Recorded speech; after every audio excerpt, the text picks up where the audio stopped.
I believe that melanin has something to do with being able to get in tune with cosmic order, if you want to use your melanin.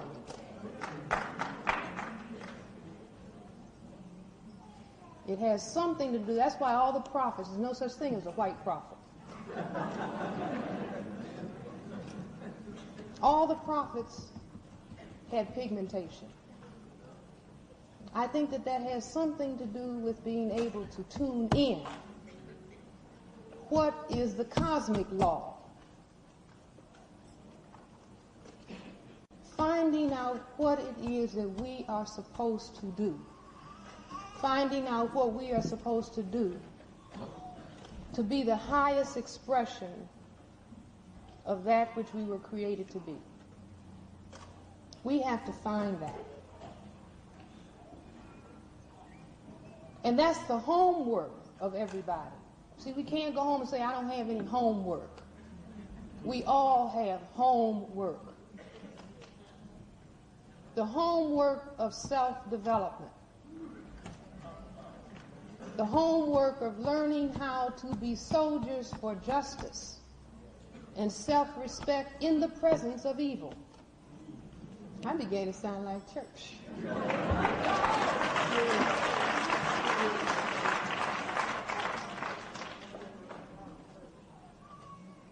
But church and politics and the correct thing and everything has to do with trying to get in line with what it's supposed to be. I mean, this is a glorious universe.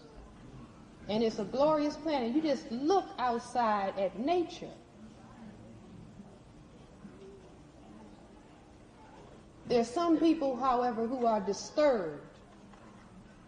And they can't see that that's beauty enough. And they want to start jugging with genes. And they won't be satisfied until they try to become the God force itself.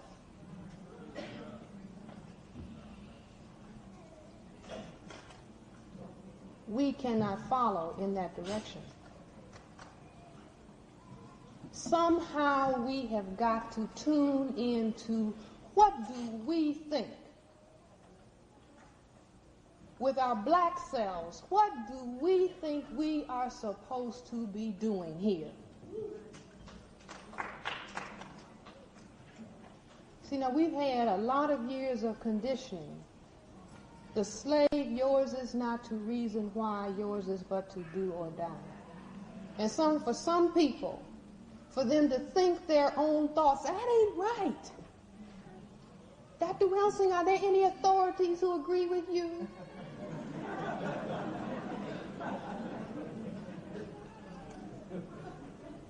Can't use what you say until the authorities say it is okay, and the authorities fired me.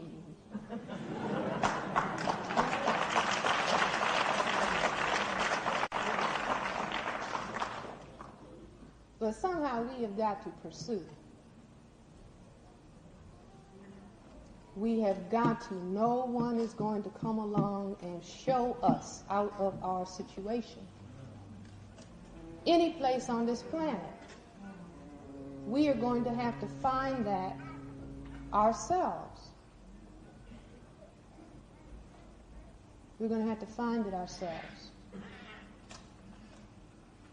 And I think that these exercises that I was going to talk about a few minutes ago, that these exercises can probably help us. Because, see, it's not, joining a group is not going to answer. A group is only as strong as its weakest link. And so if everybody has the homework of making themselves strong, don't worry about what somebody else is doing. What is each of us, what am I doing, my own black self? So some exercises. We have to learn how to stop gossiping about one another. Everybody?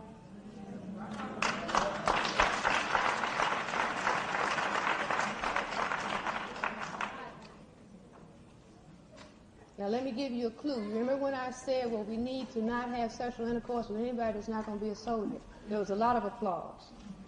But you won't be able to follow through on that if you gossip. If you're gossiping about somebody else that's non-white, that means that you don't respect yourself. It takes a whole lot of self-respect to deny yourself something that is highly gratifying. So first things first, stop gossiping about one another. Stop name-calling one another. Stop squabbling with one another. Stop cursing one another. Stop snitching on one another.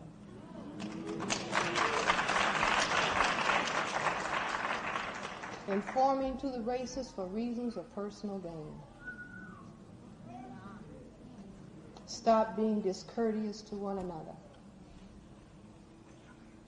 Stop being disrespectful to one another. See, and that's me too. I'm not telling you something that I'm not talking to myself about. Stop robbing one another. Stop stealing from one another. Stop fighting one another.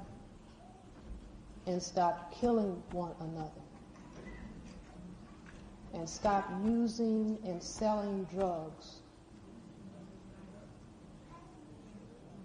Now, can an oppressor walk through that front? It's impossible.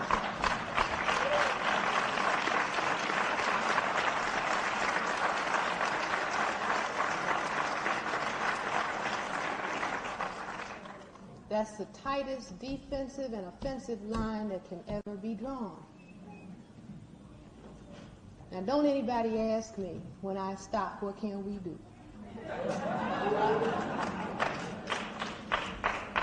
Do you follow me? Because people always do that, but I'm going to head it off. Because we want to jump over. See, that's very, very hard. If you stop gossiping, it's like your lungs are going to break on the telephone. There's nothing to talk about.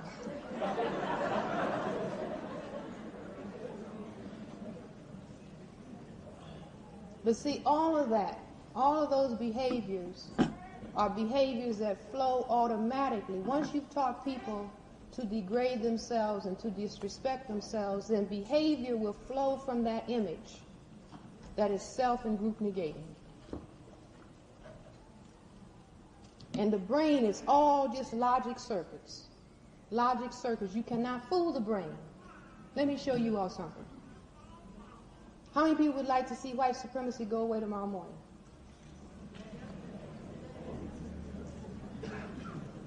How many people would like to see white supremacy go away tomorrow morning and take everything it's made?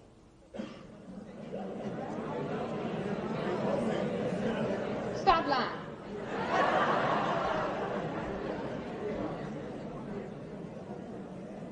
Because that would mean that we'll all be sitting out on the dirt somewhere naked.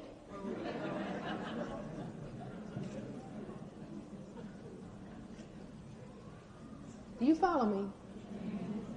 See, we can't answer truthfully. That's why I say the truth will set you free. That's why I say tell the truth about fear. Tell the truth about your desires because they are known through your behavior.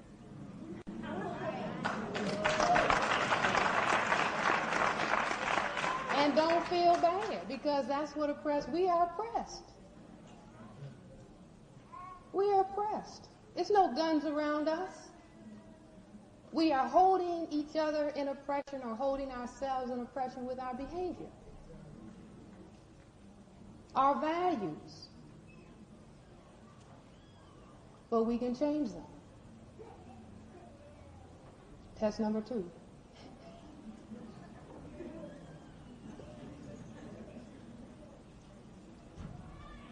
How many people want a Mercedes? Raise your hands.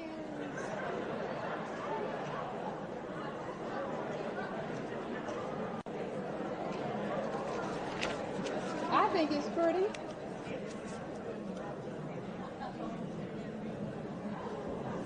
See, you didn't see many hands, but you hear all the kind of That's the truth. How many people think the person sitting next to them can make a Mercedes? Look at the person next to you and see if you think they can make a Mercedes.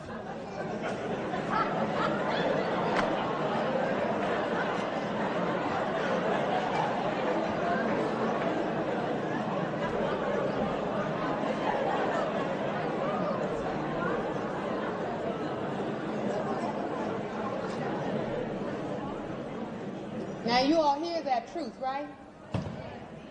Now see, these lights are in my eyes, but I saw how many hands went up. Now what does that mean? See, we're dealing with the computer now, and psychiatrists are supposed to know a little bit about how they work. That's our job, to try to find out how they work. What do you think the computer does in relationship to if I want something? See, I didn't say how many people think they can make a Mercedes. Because everybody, I can. Okay? So the psychiatrist sneaks around the back door, has you look at a person that looks just like you, and see whether you think they can make one. So if you don't think they can make one, you know that you can, because you don't know anything about the abilities of that person. So all we have said is that we want something. If we pay attention to what we said, we want something. We admire something that our oppressor makes, that we don't think we could make ourselves if we wanted. Computer computes. Then you will do nothing about your oppressor. Leave oppressor intact so he can make Mercedes-Benz so you can drive.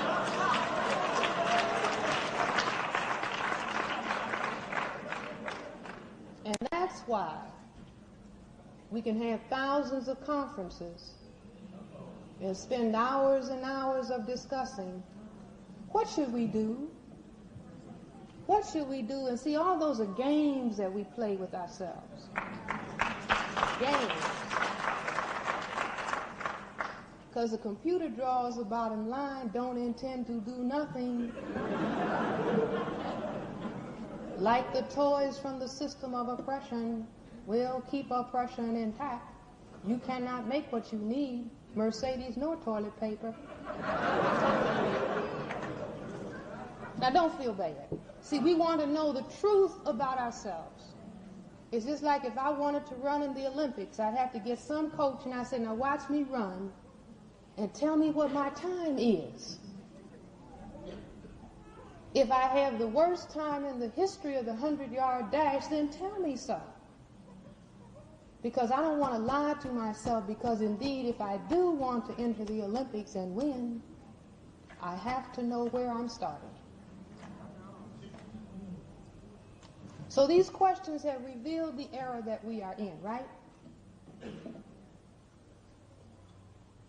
And we have some lessons that we can engage in as individuals that do not depend upon what a single other individual victim of white supremacy is doing. If we want to bring in a new era, if the present era is a reflection of white supremacy domination and therefore non-white inferiorization, meaning non-white people having been shaped and molded into functional inferiors who believe they are functional inferiors. See, I should walk out there to Stanford, walk on my hands and knees out there to Shockley and say, Professor Shockley,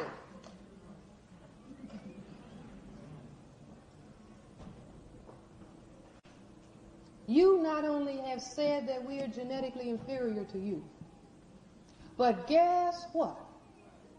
We believe it ourselves. See, that's what the question about the Mercedes, right? When you look at that person next to you who is a reflection of yourself and you conclude that they cannot make a Mercedes, but the oppressor can, is that not saying that they're genetically inferior in terms of intelligence to the oppressor? That's what we think. Isn't it? Yeah, that's what we think. That's why our kids can't read.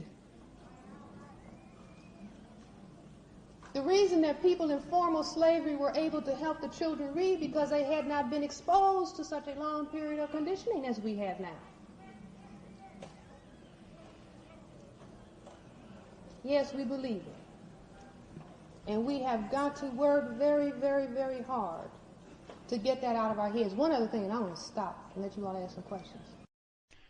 The Grandcestor, Dr. Francis Cress Welsing, Context of White Supremacy.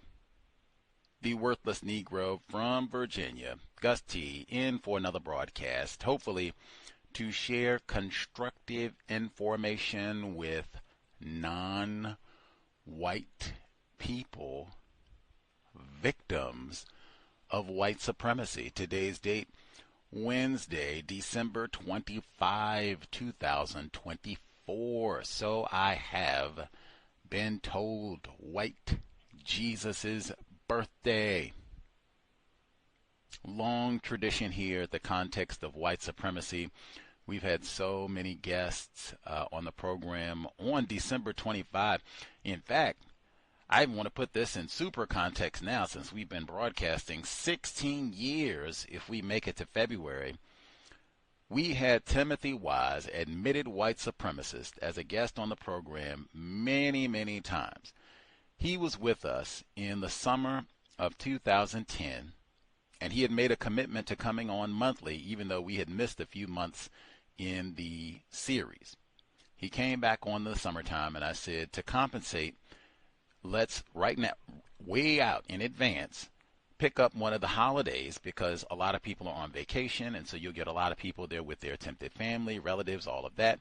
They can eat their meal and then tune in and hear us have dialogue about white supremacy, racism. Pick either Thanksgiving or Christmas. And he was like outraged, ready to storm off the program, which he did anyway, but ready to storm off the program like, oh my God, how dare you ask me to give up time with my white family on white Jesus' birthday or Thanksgiving Day? How dare you? Who do you? Now, we've been here for 16 years. Dr. Francis Cress Welsing came and kicked it with us on Thanksgiving Day and a number of other holidays, but those are like the big ones, Thanksgiving, Christmas.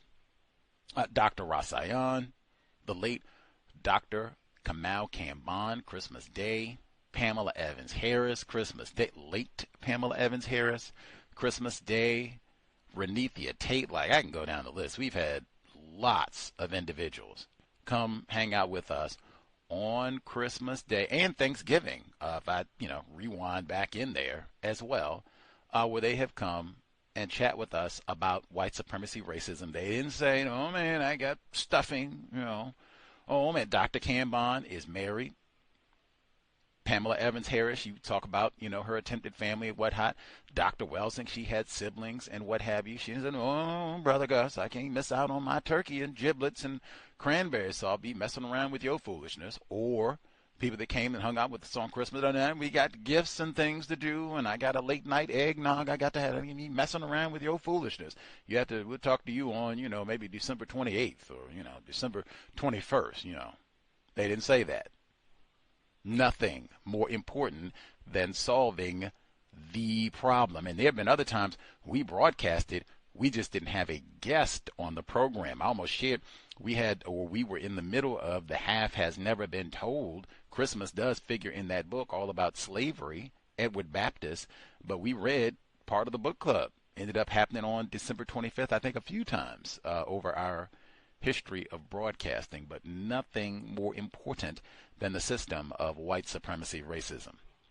Replacing the system of white supremacy, racism with justice. Now, the audio that we heard at the beginning, that's specifically from the State of the Race Conference, October 29th, 1977 to October 30th, 1977. The description reads, the only known footage of the State of the Race Conference in Los Angeles, a 3-day assembly called by the San Francisco-based Pan-African Secretariat and held in the heart of the Los Angeles black community, so-called. This was the first major national conference to deal with the total range of political, social, cultural, and economic questions facing black people since the Congress of African Peoples in Atlanta, 1970. They had a host of people here. Obviously, it was 3 days, so they had lots of people here John Henrik Clark, Dr. Ben was here, Elizabeth Sabico, and then Dr. Welsing was there to wrap things up, I guess the last day of the conference in Los Angeles. I thought it was so wild. This was so California, the group that organized all of this, the Pan-African Secretariat, that is a San Francisco organization, and then they got everybody to troop down to Los Angeles, or over to Los Angeles, to actually do the 3-day event. Dr. Welsing said at the beginning, one, she dedicated her remarks. She had a family member who passed away just that week, I think the same day that she spoke at the conference, that day in October 1977. One of her, I think, mother of one of her in-laws passed away, and she recognized her before starting out. And then she got to the conference, but she also remarked that she always, I guess, is reticent, or in fact, it's like, ugh, got to fly out to Los Angeles. And I mean, from D.C., that's about as far away from Los Angeles as one could be. That's probably in the neighborhood of 3,000 miles. I mean, even if you get a nonstop flight, that is still, wow, 3 time zones. It's a big deal. Big weather shift. October weather in late Washington, D.C. is very different than October weather in Los Angeles. I just got October weather in Los Angeles. It's still summertime. That's like leaving, pretty close to winter weather in D.C. You would definitely need antifreeze in your vehicle by then, to an environment where you could probably be wearing shorts and summer dress. Looked like she did have on a summer dress in that. Anyway, but she said she never looks forward to flying and going to L.A., but she's always happy when she gets there, and looked like she had a constructive time at the conference. Anyway, I located this video footage the first day that I visited Stanford during my California sojourn. They plopped me down at a computer. I had requested lots of material, so they said, you have boxes of things coming and blah, blah, blah. To get started today, you requested audio. You can get cracking with your audio material. They put me at one of their computers. I think this was the only time during my trek through California and all the different locations where I had to use someone else's machine to work. All the other time I was on my device. So that was a little odd, but they plopped me down, and I'm listening. I had a number of Dr. William Shockley audio segments, who you heard mentioned there, that I wanted to listen to. And so they plopped me down. They said, some of these have been digitized, have at it. So I started listening. And none of the audio segments with Dr. Shockley and debating, like having an exchange with Dr. Welsing, none of those had been digitized. So I couldn't access any of those on that first visit. So I'm just listening to like different white people talking to Dr. Shockley, different talks that he's having on like California Public Radio or Stanford's school radio station or whatever. And now I'm starting to look to see, okay, do they have any other, audio with Dr. Welsing, with Dr. Shockley, or just Dr. Welsing, period. I look through, and this is one of the first ones that pops up. So I start listening to this, or viewing, listening, either way. There's video of this, like 7 hours of video footage. So you can see Dr. Ben and blah, blah, blah. Dr. Welsing, incidentally, is the last 2. There's 7 different videos. Dr. Welsing is the last 2 of the 7 videos. So as soon as I find and start listening, viewing this footage, I go to share the material. Now, if I had been I guess it doesn't matter. Yeah, it doesn't really matter. I didn't share the Stanford link. I went to see if this was, that's why. Okay, I had to go back in my mind. I didn't share the Stanford link because I was on their machine, which prohibits the use of social media and all that. So I couldn't share it, immediately. So I had to go and get on my machine and locate this file elsewhere online, which is fine. Like, I didn't necessarily need the Stanford. It's the same thing. The whole thing is available. I found it available online elsewhere and then shared it immediately as I continued to listen. So I didn't have to go to Stanford to get this material. It is available online, but I don't know if I would have I just wouldn't have known. Oh, there was a race, state of the race conference in 1977. And incidentally, that is almost exactly 1 year before Jonestown. And this is in California, San Francisco based. Anyway, I wouldn't have known about this except going to Stanford and checking their catalog. And incidentally, it's uploaded online as a part of the California archives, and it says California Berkeley owns that material. So, man, I think I made about 7-8 trips to Berkeley while I was there as well. So, when I shared this material, I said, wow, Stanford has this in their archives. 7 hours of footage. And this is not even, a conference that happened at Stanford. I don't know if they had, well, I guess Stanford was mentioned. Now, you did hear Dr. Welsing talking about she should crawl to Dr. Shockley. So you were right. Even we believe that we are genetically defective in comparison to white people. So I guess that's justification for why Stanford would want this in their archives. But I say again, I said this every day I was there, white people at Stanford are not ignorant. You do not have piles of black people, Dr. Welsing's cousins, or the uncles, nephews, nieces of the members of the Pan-African Secretariat from San Francisco, no less, which is right, up the road from Palo Alto. I don't think it's all their nieces and nephews that are now down at Stanford and going through these archives and, ooh, yes, we'll see that video footage. I don't think that's the case. I could be wrong, but I didn't see no whole lot of black people in Palo Alto. Ain't no whole lot of black people in San Francisco either, but still. Anyway, white people are not ignorant about racism. I thought that was her commentary there so extraordinary.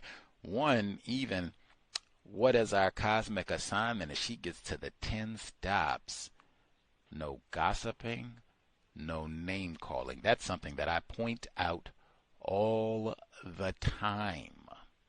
If we're going to be serious, about solving this problem, which I've said before, the evidence suggests we're not.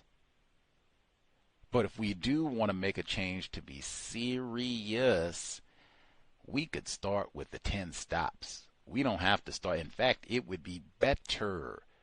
Let's not start with a gun and we're going to go out to the range and I'm going to... if we really want to be serious, how about no name calling? No gossiping. I've said I have seen the 10 stops written. I've seen no name calling as one on the list. Generally, the lowest I ever see it is number 2. And generally, when we do the gossiping and talking about something, it's not going to be, Mr. Johnson was outside and he was catting around and I think he was having an affair and he lost his job and got that no count. It's not going to be that. It's that no count tethering coon. But that's what it's going to be. That's what it's going to be. We can't you've got to do some the religion of name calling black people happening on white Jesus' birthday, I bet. Got to do some name calling.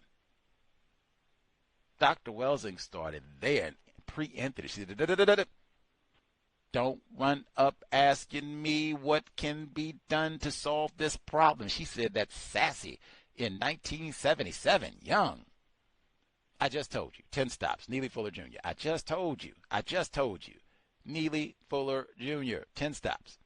Stop the gossiping. She said, we go crazy. What? Can't breathe. What? Can't gather. No name calling. Even at this late date in 2025. You can't name call black people. We got to name call, but it's constructive activity, I've been told, to name call black people exclusively. Got to gossip about black people. Got to curse out some black people. Got to bonk some black people upside the head. Al Sharpton would behave if we could bonk him upside the head 2 or 3 times. She said, we're not even serious. Not even serious. We do think. We agree with Dr. Shockley. Yes, we are genetically defective.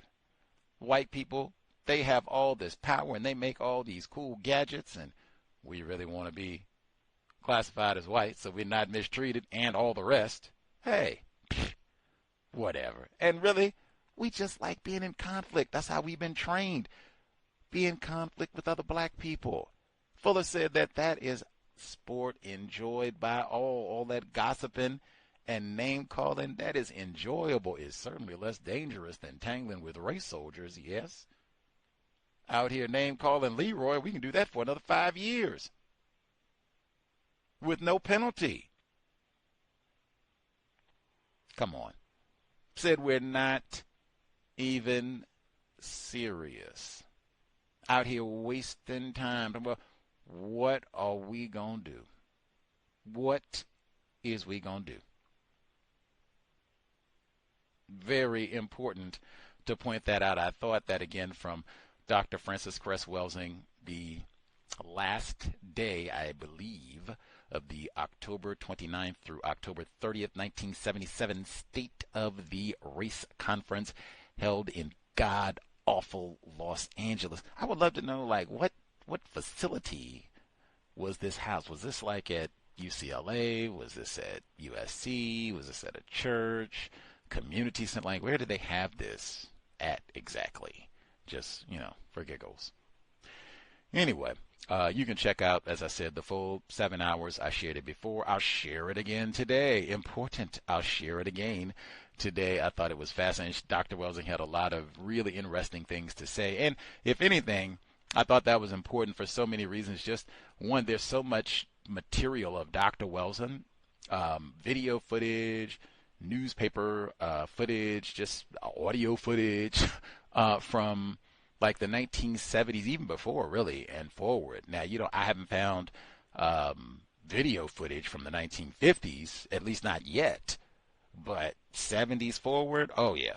Video, audio, newspaper. I have found newspaper articles. I even shared one more recently, just within the past few days, a newspaper article from the 1950s, and in fact, it was from the spring of 1955, and I was kind of startled because she was still in school at that time, but also because this was about 4 months before Emmett Till was lynched. Like, wow. Like, that is kind of, wow. I don't know. That would have been interesting if I had found that prior to her passing, to just kind of, see if she remembers that time period. And man, that is, anyway, but there's lots of material. I've said before, hey, if you live anywhere, wherever you reside, they gotta have a community college. They gotta have a library of some sort. I don't think there are too many C.O.W.S listeners who live, in a part of the U.S. at least that is so rural. They don't have no library. You don't come in contact with no community college. Just nothing. It's just you and the C.O.W.S. Now, I guess that could be some people. When you do make your sojourn out to go to the grocery or the post office or wherever else, civilization, when you do swing by the library or what have you to get a few books before you go back into the boondocks, man, spend a little time. There should be counter-racist research subject matter, topics, keywords. Dr. Welsing, for sure, should be one. Neely Fuller Jr. can be another. Dr. Ben, any of the folks that you think are important scholars. It could be white people. Ben Tillman, and certainly region specific for things like you're in California, for sure, Jonestown. Now, if you're in South Carolina, it might be Ben Tillman or a number of, other things. Strom Thurmond, lots of things. Dylan Roof, lots of things.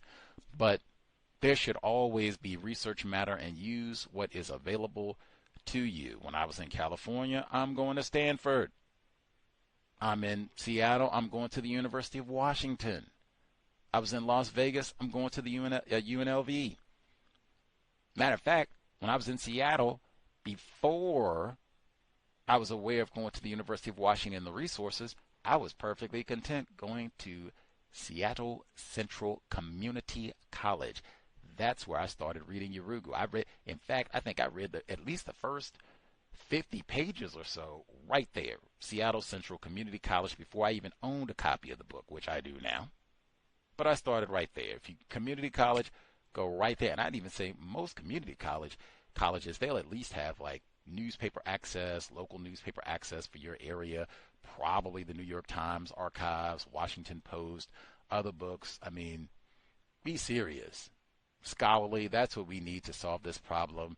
There should be subject matter that, we are researching, studying in a serious manner. I say everybody should study their career field.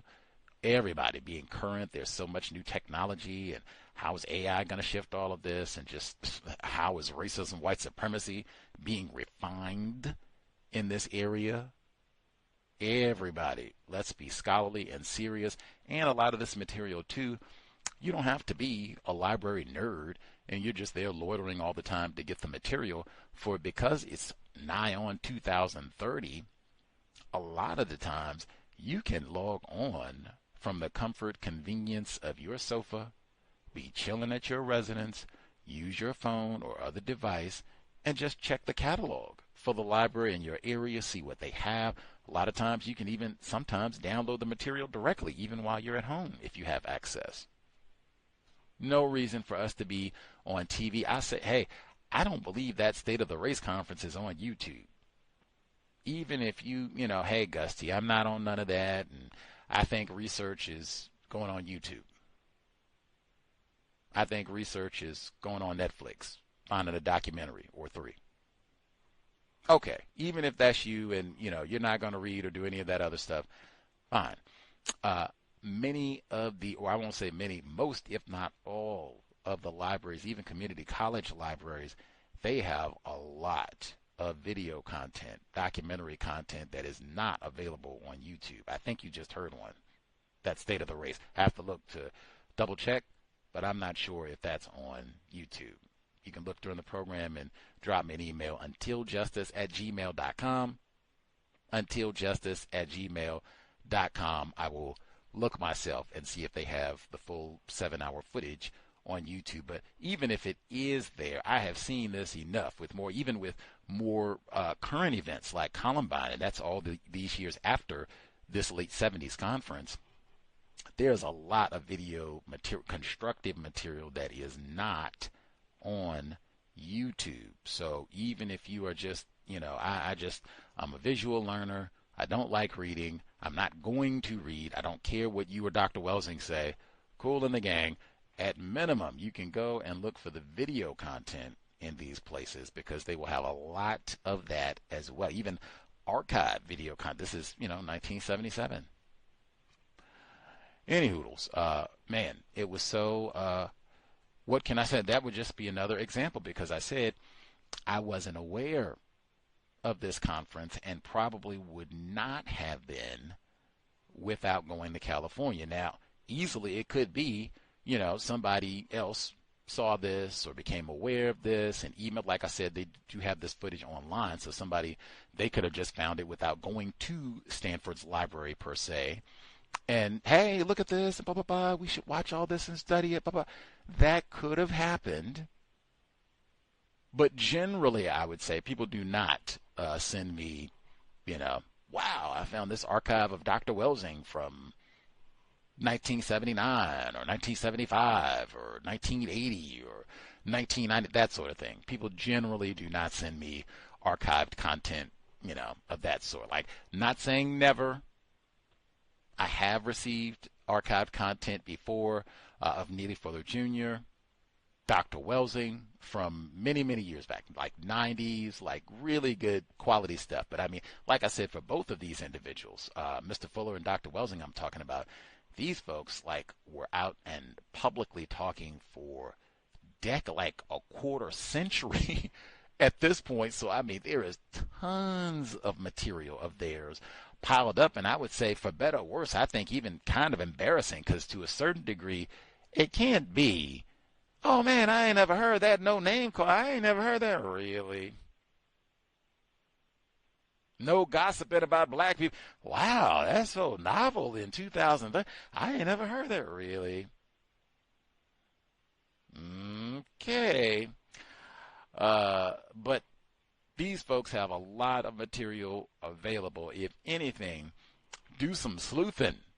I'm going to see If, I can find some older Welsing content, that's what we're doing today. We haven't even got to the Welsing Shockley exchange, more to come. But do some sleuthing. See if you can find where if you are not informed about some of the more historical aspects of white supremacy racism, you can hear Dr. Welsing talking about all kinds of historical events. Mr. Fuller, too. Things that, happened. If you find audio from the 70s or 80s, them talking about things from that era or even earlier. So it can be a way you can learn a little bit of the history of white supremacy racism. And again, getting serious. How has their thinking evolved on this subject matter over the years, and what can we do to speed up the urgency to get this problem solved immediately, so we're not sitting around Christmas 2035, Dr. Welsing sure would want us to get this solved. Come on. Get it together. It's embarrassing. Let's see. Research. Reading, writing, researching. More important than watching television. Incidentally, and speaking of researching, man, I hope we have done our part. Dr. Welsing guest 31 times on the program, and then, bang, add a little bit to that today. But we had Dr. Martin Kevorkian as a guest on the program many, many times. Admitted white supremacist. We even asked him about that again on his last visit. Admitted white supremacist Dr. Martin Kevorkian, author of the book Color Monitors, The Black Face of Technology in America. Book really transformed my thinking about films. One of the movies that he talks in great detail about in that book, or writes in great detail about, is the Christmas classic Die Hard. Bruce Willis, white man with a gun, storming around Los Angeles, Nakatomi Plaza, shooting and killing on the run. These are German white people who have come to Los Angeles to kill and terrorize. German. And incidentally, they take over Nakatomi Plaza and start by killing a non-white male, Takomi. Dr. Kevorkian breaks all of this down, and we had him as a guest on the program in 2022, winter 2022 no less. We talked about this film, amongst others. We talked about this film. Is this a Christmas film? And then breaking down all the racism, the racist jokes within the film about Stevie Wonder.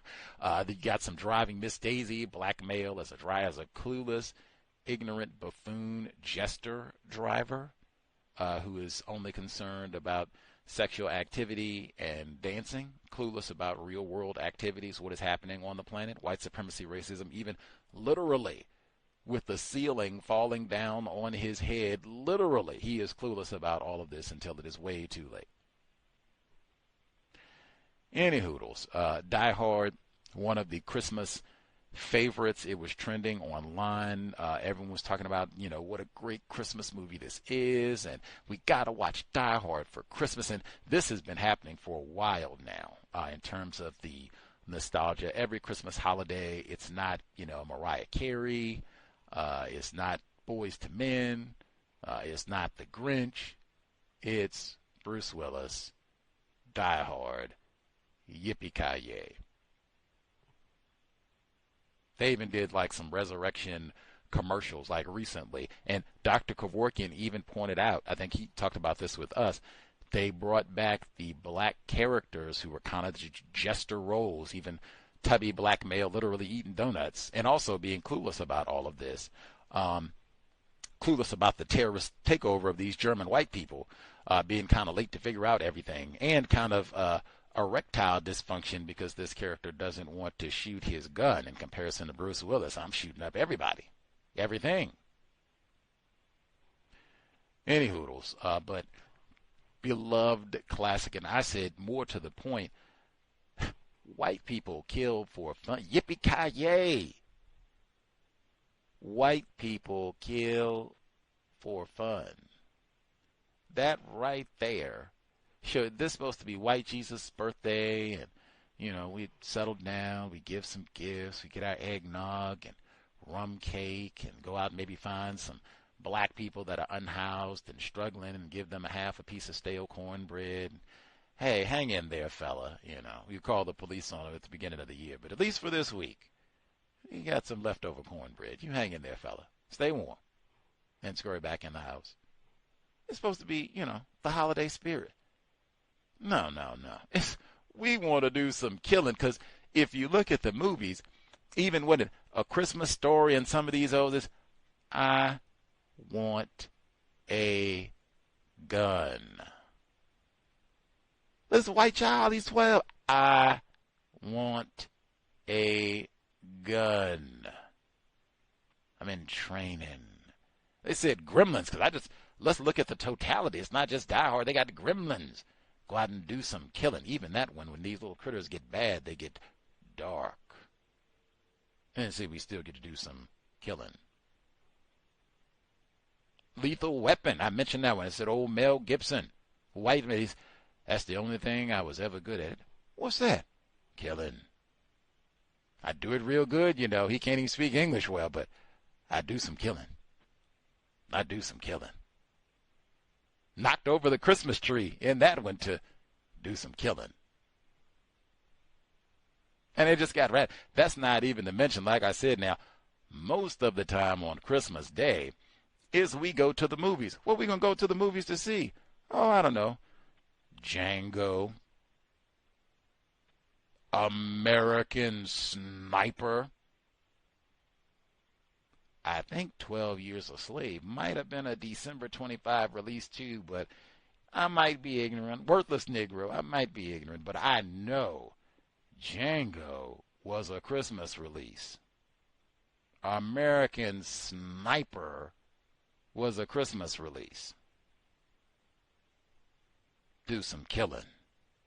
Opened our gifts. I said even we'll sneak some spiked eggnog into the theater so we can watch Django.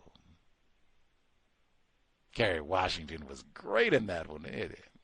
Anyway, changing our behavior. That's why reading more important than watching television. We've seen Bruce Willis. Ain't we seen Bruce? We've seen it all. White man with a gun. We've seen it all. Yeah. Any hoodles. Broadcast for today. Dr. Frances Cress Welsing. Incidentally, you know what Dr. Welsing said on that audio that you didn't hear, State of the Race? She said, you can't have black self-respect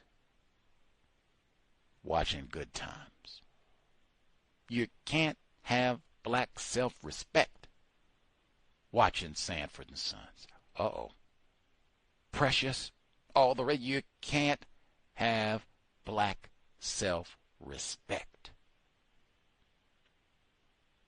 And we don't. Any hoodles. We'll be here tomorrow for the book club. Thursday, 8 p.m. Eastern, 5 p.m. Pacific. Boxing Day, right? So everybody will be mad. All of the useless crap they got today that they don't want, doesn't fit, you already have. We'll go and elbow and smack each other upside the head and return it tomorrow when you get done with all that. Book club, man, I am so excited. And California again. Debut book study session on Dr. Maya Angelou, The Heart of a Woman. We are doubling up. It would have to be, man, was Soundtrack to a Coup d'etat that good? Yes. I braved going to Los Angeles to see it. Could have died down there. Like Dr. Wells said, I never look forward to going to L.A. Oof. But yes, Soundtrack to a Coup d'etat was that great. So how much of an impact did it have? We're reading 2 books that were quoted in Soundtrack to a Coup d'etat back to back on the assassination of Patrice Lumumba. Now, obviously, both of these books talk about lots of other things, Andre Bloom's My Country, Africa, but central, the assassination of Patrice Lumumba. I didn't even know Maya Angelou had written about this so intensely and that this was so important to her. Apparently, not just for a small period of time, for years, this was important to her, but the heart of a woman and bonus goodies. Now, not tomorrow, but I hope eventually we will transition to Dr. Angelo narrating her own autobiography, which I love, and Twice in a Lifetime. We did that before. I Know Why the Caged Bird Sings. But not tomorrow. We won't have her voice yet, but I think we'll be able to borrow her own voice to do the, I love the autobiographies, back-to-back autobiographies on white supremacy, racism, and talking about the exact same period of time. I cannot wait. And we basically spent an entire year talking about California. I cannot believe that. I had to go to California this year, yes. We started talking about Devontae Hart, Mendocino County. We went Jonestown, double-dipped, CIA, and then Children of Jonestown, all California, Mendocino County, San Francisco. The Zebra Murders, super-duper San Francisco story. Assassination of Patrice Lumumba. Now, that is a Congo story, but the co-author, Jean McKellar, Stanford graduate, Bay Area resident, Stanford white woman, I suspect CIA agent or whatever, race soldier. And now Dr. Maya Angelou. I just said I must have been super impacted because they got a massive statue of Dr. Angelou right in front of the San Francisco Public Library, the main branch, which is across the street from City Hall, where Mayor Moscone and Harvey Milk were assassinated, and incidentally catty-cornered from the Erykah Badu concert. But that's for tomorrow, same time, 8 p.m. Eastern, 5 p.m. Pacific. I am super duper excited. I had no idea Lumumba is in this book a lot. Cannot wait. Double dip biography kings. Cannot wait. Now, getting to the audio. The first audio, this is not in the segment of things I forward, not in my brain computer of how I'm including this in audio that I got from Stanford, because this audio was available online. I just became aware of it by visiting Stanford. So, whatever. Just give a hat tip for making me aware. Now, to the audio that I actually found at Stanford. Gus T, I said myself, just because material is still coming to me, and I've been back a month now, and I'm still getting material from California. That's how fruitful of a trip it was. Amazing. Gus T, astronomical counter-racist researcher. And that's not really saying a whole lot because we are victims of white supremacy. I mean, for centuries, race soldiers would not allow us to read. So it's not saying anything to say, hey, I'm a great researcher amongst the victims of white supremacy. Well, yeah. Anyway, now we just play PlayStation and watch Netflix. That's how we've been trained, conditioned. Thank white schools, racist schools. But anyway, in spite of all of that, being a worthless, broke Negro, Gus T is a pretty solid counter-racist researcher. Dare I say, can he be professional researcher? They do have that as a job. A lot of times people do different projects. If you're doing genealogy project or if you're doing a documentary film, could be lots of things. They bring in a professional researcher. Can you go get me as much material as possible on, subject blah or, whatever. And they go to the library for a week or two and come back with a box. Here you go. Bam. Or flash drive. Bang. Gus T could easily have that job. Wow. Probably I should have known this prior to going to California, had all that material on Jonestown prior to visiting, but then getting to California, like, wow. Getting the audio of Dr. Welsing and Dr. William Shockley's exchanges, plural, stunning for many reasons, but I had to say, man, this is exactly, and I mean to the day, as I planned things. I sat my black hind parts here in Seattle, Washington, and I said, now when we get to San Francisco, this is after the film festival and all the rest of it, when we get to the end of this month-long research sojourn, make sure you go through Dr. William Shockley's material. Mandatory. Dr. Welsing had all those exchanges. I don't know how many attempted counter-racist scientists, individuals who say that they were impacted by Dr. Welsing. I don't know how many of them think of Dr. William Shockley, say, hey, maybe we should research this guy, or Stanford comes up, Dr. William Shockley pops in the brain computer, how much information people know about Nobel Prize winner and long time Stanford professor, like decades long Stanford professor, Dr. William Shockley. Whew. Wow. He is an important Silicon Valley, his significance. He is a really important dude. But man, to the global empire of white supremacy racism, Nobel Prize winner, he is an important dude. I said, now when we get to the end of all of this, make sure you go through the Shockley box, look for Dr. Welsing. Gotta be some interesting material. Now, I didn't know it was going to be audio recordings, plural, of Shockley and Welsing exchanges. I did not know that, but I knew there was going to be fruitful counter-racist material. And then, as I said, this was the last day, even put the date on it. This was November 22, rainy day in Palo Alto, where I missed the bomb cyclone in Seattle. They were without power and people lost life here. Like, it was really serious, but I had missed all that. Down in Palo Alto on the grind. Last day I was going to be at Stanford, where the library was going to be open. And I went to the desk, bang, Shockley material, boom, boom, boom, boom, boom. Can I get all this digitized? No problem.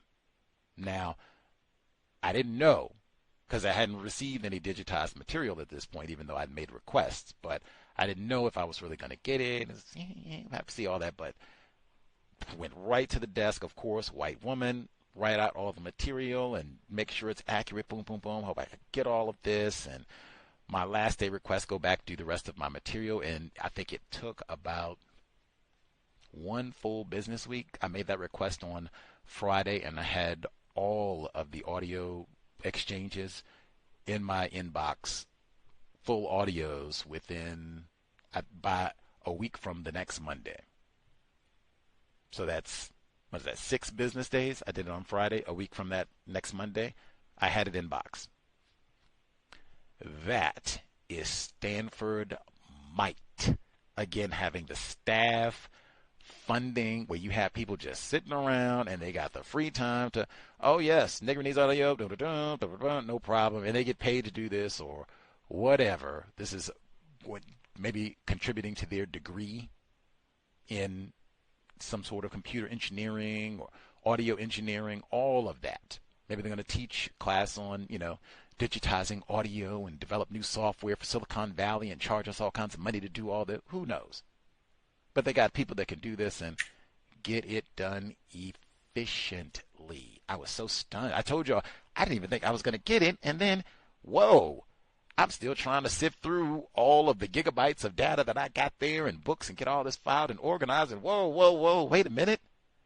Dang, I got to make binge time out to listen to all of that. And then within 7 days, bang, they hit with all of those documentaries that I asked for and all of the audio interviews. Like, it was like 16 gigabytes. I told you I had to make time to binge watch. I hadn't even made time to binge listen to all of the Welsing footage, and they bang on it. Again, I said, that is Stanford. Luigi Mangione, he didn't go to school there, but he was employed there. Wow.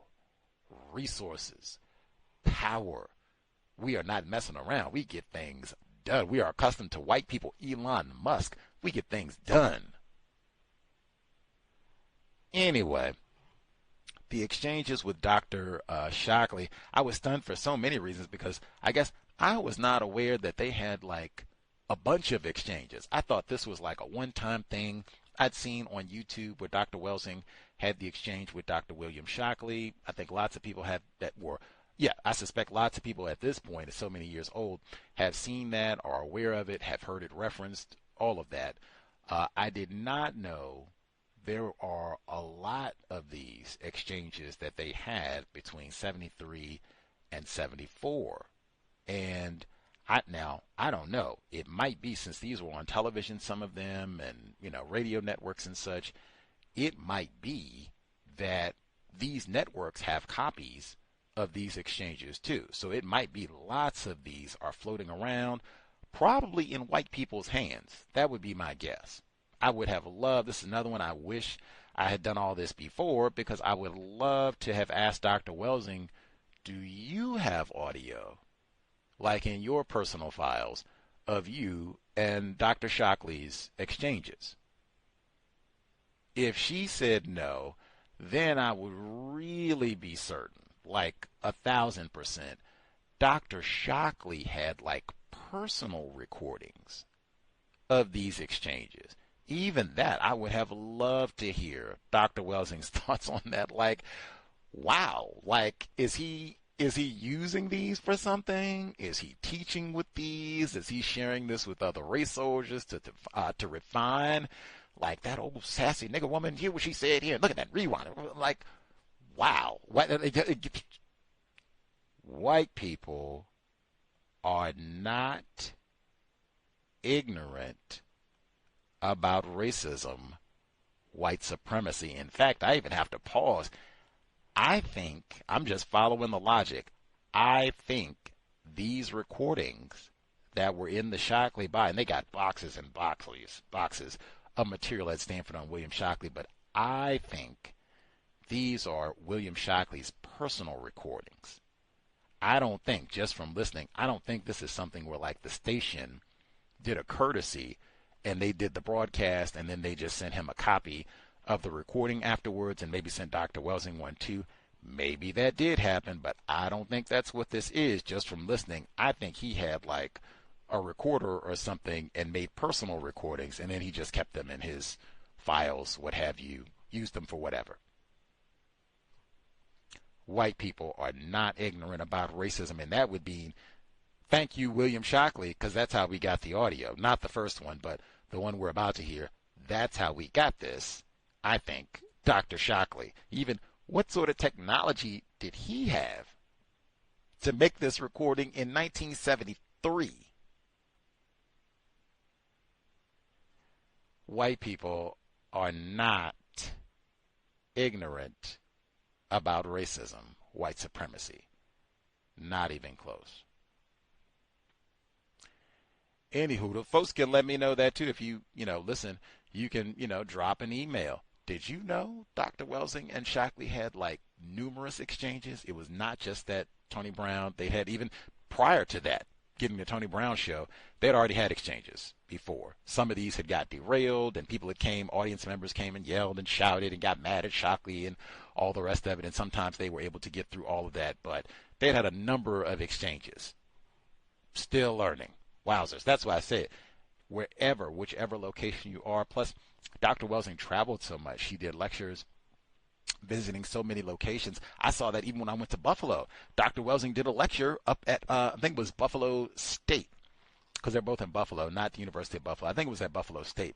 She did a lecture there in the 80s. I think I saw this, well, obviously, the 22 caliber. I think I saw it then. And she's done lectures at so many places even beyond the states. You can just be going through your local history and might, oh, dang, Dr. Welsing, came, especially if you live near a big city or college, university, especially if they have a lot of black students or a significant black population. Check and see. Dr. Welsing probably stopped in, gave a talk. They might have an article in the school paper, the local paper. What did she talk about? What were some of the people's responses to what she had to say? Was there controversy about her visit? All of that. Check in advance. It is amazing how frequently she was in the public, in the newspaper, television, for really the duration of her life. Lots to learn. Any hoodles. With this archive specifically now, I'm sharing a snippet from the November 1973 exchange between Dr. Shockley and Dr. Welsing. The snippet that I've seen that seems like it's most popular from Tony Brown's journal. Exemplary black journalist, done so much great material throughout the years. His exchange, also important with Dr. Shockley and Dr. Welsing, that is February 1974, and Dr. Shockley had audio recording of that as well. This that we're going to listen to is November of 1973, which is actually the same time as the zebra murders, which I hadn't thought of that before, but yeah, that would be the exact same time as the zebra murders. They would have just started 73 and then going into 74, if that means, anything to anybody. Anyway, got this. It is fascinating. Listen, we're about to check it out. In fact, we'll have to have a setup to really appreciate this snippet. So we'll have two different snippets from Dr. Welsing. One is from our archives, and then we'll get to the snippet from Stanford. But before we get to that, just an explanation as to, I'm not playing the full audio snippet. I think I had for a brief moment, and I do mean briefly, like, oh man, just played the whole thing and study and chat about it. And it's like, no, that's crazy. No way. I'm playing a snippet for many reasons, but man, first and foremost, it came up. I said it before, worthless Negro from Virginia. Context of White Supremacy and Gus T. Renegade. My work is not valued or regarded by the vast majority of non-white people victims of white supremacy, even those classified as black. I might say especially those classified as black, born in the Northwestern Hemisphere, do not value my work or agree with my views, especially the people who say that they are about counter-racist work, people that say that they're about the work of Neely Fuller Jr., Dr. Francis Cress Welsing. None, N-O-N-E, none of the individuals who associate with their concepts, views, their being Dr. Welsing, Mr. Fuller, their counter-racist methodologies, concepts, none of them contact me, associate with me, share any information, none of that, and that is totally fine. That was not the goal when Gus T came to do counter-racist work. When the cow started, that was not the goal at all. The goal then, the goal now, 16 years later, replace white supremacy with justice immediately. Sense of urgency. I said that before. The goal was not, I hope the other black people will think I'm cool. No. Lofty ambitions, but no. That was not the goal. But since my work is not valued and I'm not regarded, and I mean frequently, it's not just that. It can't even just be like what they call it, benign neglect. Not my cup of tea. Hey, I say all the time, if the context of white supremacy is not constructive, do not waste time. I even said that more frequently when COVID kicked up. Like, we should be really serious. Let's not waste time and energy. Added that to the 10 stops. Do not waste non-white people victim of white supremacy's time and energy. We got, lots of problems and important things to do. We don't have time to waste. That's it. We get lots of sabotage and lame, no count. Gus don't know what he's doing. And I mentioned we had Dr. Kamal Kamban as a guest on the program, Christmas Day, so-called, 2011. I remind folks for years, man, the first time we had Dr. Kamban on the program, he made a point of telling me, now, Gus T, we did have people contact me directly and say, don't be talking to Brother Gus, no count coon. Now, he didn't say these were white people. He didn't even say that these were pretend black people born in the Caribbean or Africa or nothing like that.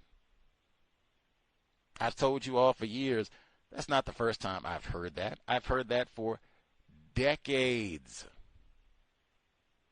Can't say decades at this point, but over a decade. There we go. We get to 20 years. Hopefully not. We'll have taken care of this by then. But I've heard that for over a decade at this point from a wide variety of people, which again, VGQ, Victims Guaranteed Qualified. The goal was not, they will think the cows and Gus T are cool.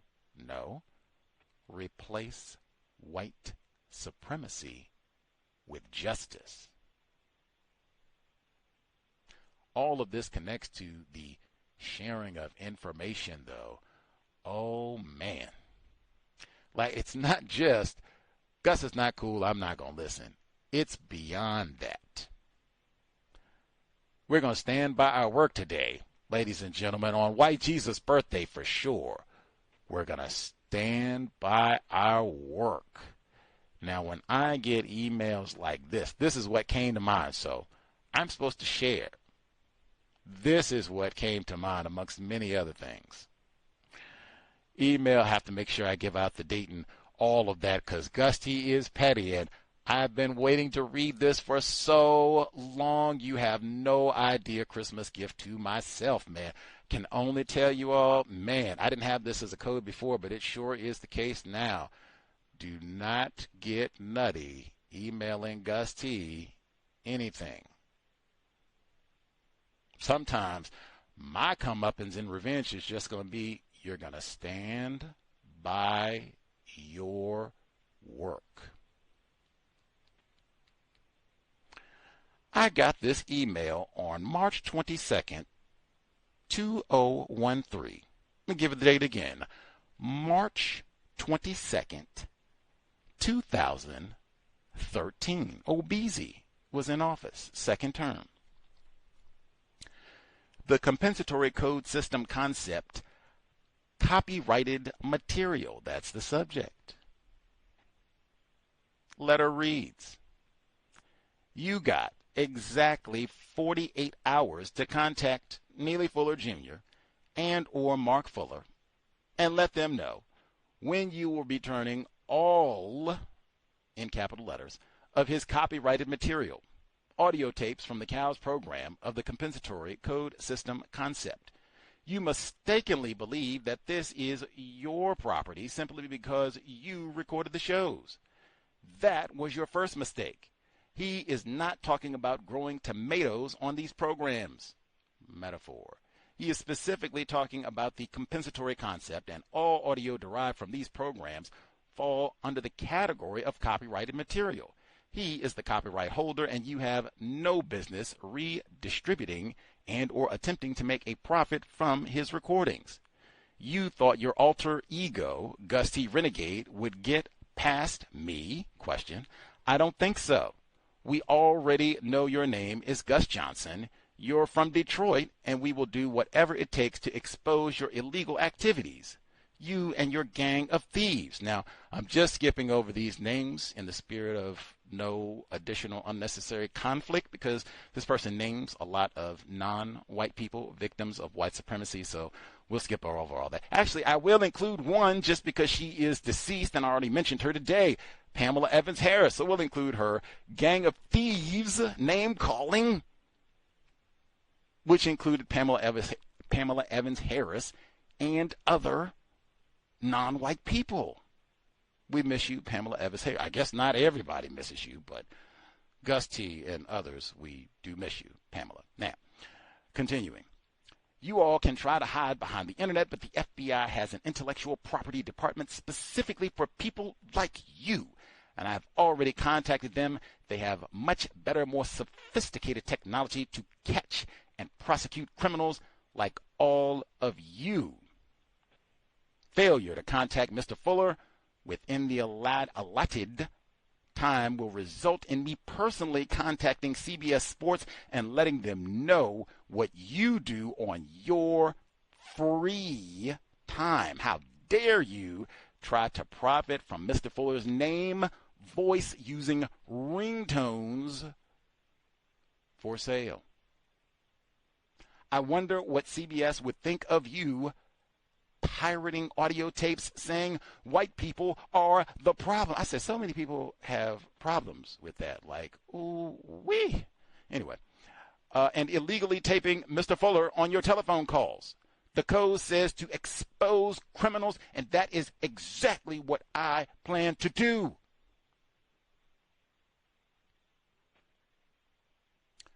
Well, Gus T is pretty gangster. Many non-white people say that they are. Well, I aspire to be too. Gus T forwarded this to Fuller immediately. 48 hours not needed. I don't even think I needed 48 minutes. 48 minutes I forwarded this to Fuller. I'm still waiting. FBI, any other gangsters to come and let me know something. I'm still waiting. It was so many components to this because I said ringtones. Ringtones. Even in 2013, I thought, really? Someone is selling ringtones of Neely Fuller Jr.? Like, really? Really? What is it like? Still learning. Still learning. Still learning. Like, what in the heck? Who is selling ringtones of Neely? And what does it say? Like, I couldn't even, my brain could, now I've had over a decade to ponder on it, and I have not found the Neely Fuller Jr. ringtones, nor can I process, like, what? Is that a hot item? Like, how many people got a Neely Fuller Jr. ringtone? I would rock one. I mean, I guess maybe I shouldn't if that's a copyright violation, but I never saw those. What is he saying on the no name calling? Now, if that's on there for sure, I would have had that like 10 years ago. Like, no name calling, no name calling. No, I would have that for like text messages, alerts, everything. No name calling. But no, Gus T, Detroit, that was another one that kind of threw me for now. Enough time has elapsed. It used to be I would proudly stick out my chest and say, wow, I have never visited the state of Michigan. Never. Now that is not the case. That trip to Buffalo, we did have to stop at the airport in Detroit, no less. So now I can't even say I have not been to Michigan. Yes, I have been to Michigan, and even for a smidgen, I have been to Detroit. I don't know anything about CBS Sports and all of that. Shout out to Gus Johnson. If he does moonlight and talk about racism, white supremacy, right on to Brother Gus Johnson. Your secret is safe with me. I guess I did share it by reading this, but whatever. Any hoodles, as I said, I shipped this to Fuller like within 48 hours. Don't worry about it. We will handle it, Brother Gus, right on. And that was that. This sort of nonsense. Now, if this was, even if, Dr. Cambon, if this was a one-time thing, maybe I would feel differently. This is all the time for years. Fast forward just a smidgen from this. Then it's, oh man, black brother, get the email. Contact Neely Fuller. Man, he says people called him. Oh man, he was concerned about someone on your program in Bahrain. I called Fuller. What's the deal? Who was a guest? Mr. Fuller says one of you calls him to complain because they're so hurt and wounded. Gus T had a guest on the C.O.W.S, presumably a non-white person, who boasted about taking credit for Mr. Fuller's concepts. Fuller got all that from me, racism, white supremacy, and I learned Fuller, he got all that from me, and you didn't respond correctly. You didn't correct them. You didn't check them and sounding like you agreed with it and all. I said, wow, Fuller, who was this? What guest was this? Let me go back so I can listen. He said, well, they didn't say the guest. Whew. Now, that was one, I will say, the few times I even looked at Fuller like, oh, wow, you are telling other people this, and nobody paused. Wait a minute, let's even check to make sure this is true. Who said this? VGQ, that's one for sure. When I said before, the middle finger is up, I am so estranged from C.O.W.S listeners, all of y'all. It's from like stuff like that. Oh, that happened years ago. So like now, all of y'all. Why would I share? Why would I share when it's that sort of sentiment widespread? And the cowardice of this, because I said, man, if I was really upset and I thought, such and such and such and such said this, who said this? Not because y'all, and this is, I can't even say we, this is exclusively y'all, and dare I say, might be gossiping because nobody went to Gus T. What happened with this? Much less, who said this? The cowardice of this, you lames, to sit back. You love Fuller so much, and you say you love Pam so much. We had that one before. Oh, I love Pam so much. I love me some Pam. Did you read any of her books? No. You're so offended. Love you some Fuller and love you some Dr. Welsing, so I just got to stick up for them. How are you upset with the response? I have seen that consistently. They don't get upset about the person who said, they get upset about, and it'll be specific to how Gus T responded, been you all, and I mean loads, and I'm talking C.O.W.S listeners, C.O.W.S investors, people listening right now. Burden of proof really would be on all of us, unless proven otherwise. So cowardly, we got loads of folks, they won't even dial in to ask Fuller a question about the hyperventilate. Much less you got a lifetime response to who knows what. That's when he didn't respond. Middle finger. My word. Gus T isn't doing it right. That's what you said. He doesn't know how to do it. Show us the correct way. I've said for years you do not have to listen to the cows at all. Sitting around and criticizing, scrutinizing how other non-white people respond to white supremacy or racism is worthless, and I think Dr. Welsing and Fuller have criticized all of that before, but hey, I might not know what I'm talking about. If I could make a request, since you all are so concerned and so many of Fuller is my dude, and who said this? Let's get that. Let's go back in the archives now. What person bragged about taking credit for Mr. Fuller's counter-racist concepts? Not how did Gus respond.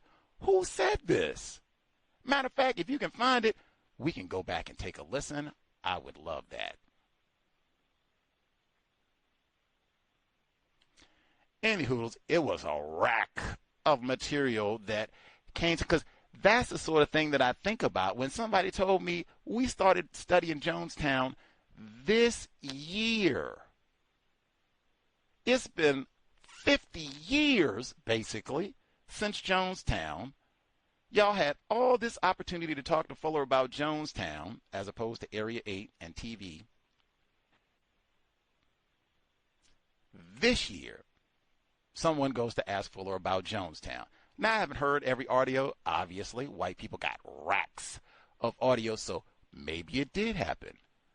where non-white people ask Fuller about Jonestown, but I've never heard Fuller say a word about Jonestown. He gets to it this year. Is that Gus T and the cows? It's not. Wow. Gus T, they're doing comprehensive work on Jonestown, People's Temple. He even went to California to research this. Fuller, what do you remember about us? They're even reading that wacky book, Jonestown, a CIA medical experiment. It doesn't go there. It's Gus T, old lame, letting people take credit for your work for the not. Cool and the gang. And that same thing, we also have lots of people who listen to the cows. They are not supporters of Gus T's work. They have some sort of animosity, but they still listen. Some of you even call in. That is astounding to me. Astounding. I've said for you, if it's not constructive, it's so many other programs, right? Especially if you all agree, we got to have authentic black people and let me see your birth certificate and all that. Hey, this is not for you forever. You can find another program, right? Lots of people do not do that. They stick and sabotage. I'm just curious, are there any race soldiers where you do this? Go out and sabotage their programs? Mr. Beast's platform, do you go out and try to sabotage him and get people to not be a guest on his program? If the problem is white, we at least got agreement on that, unless it's not the problem is white people, unless the problem is the worthless Negro, Gus T. I get confused. Sometimes it seems like the problem might be Gus T. Any hoodles. Make sure I didn't miss.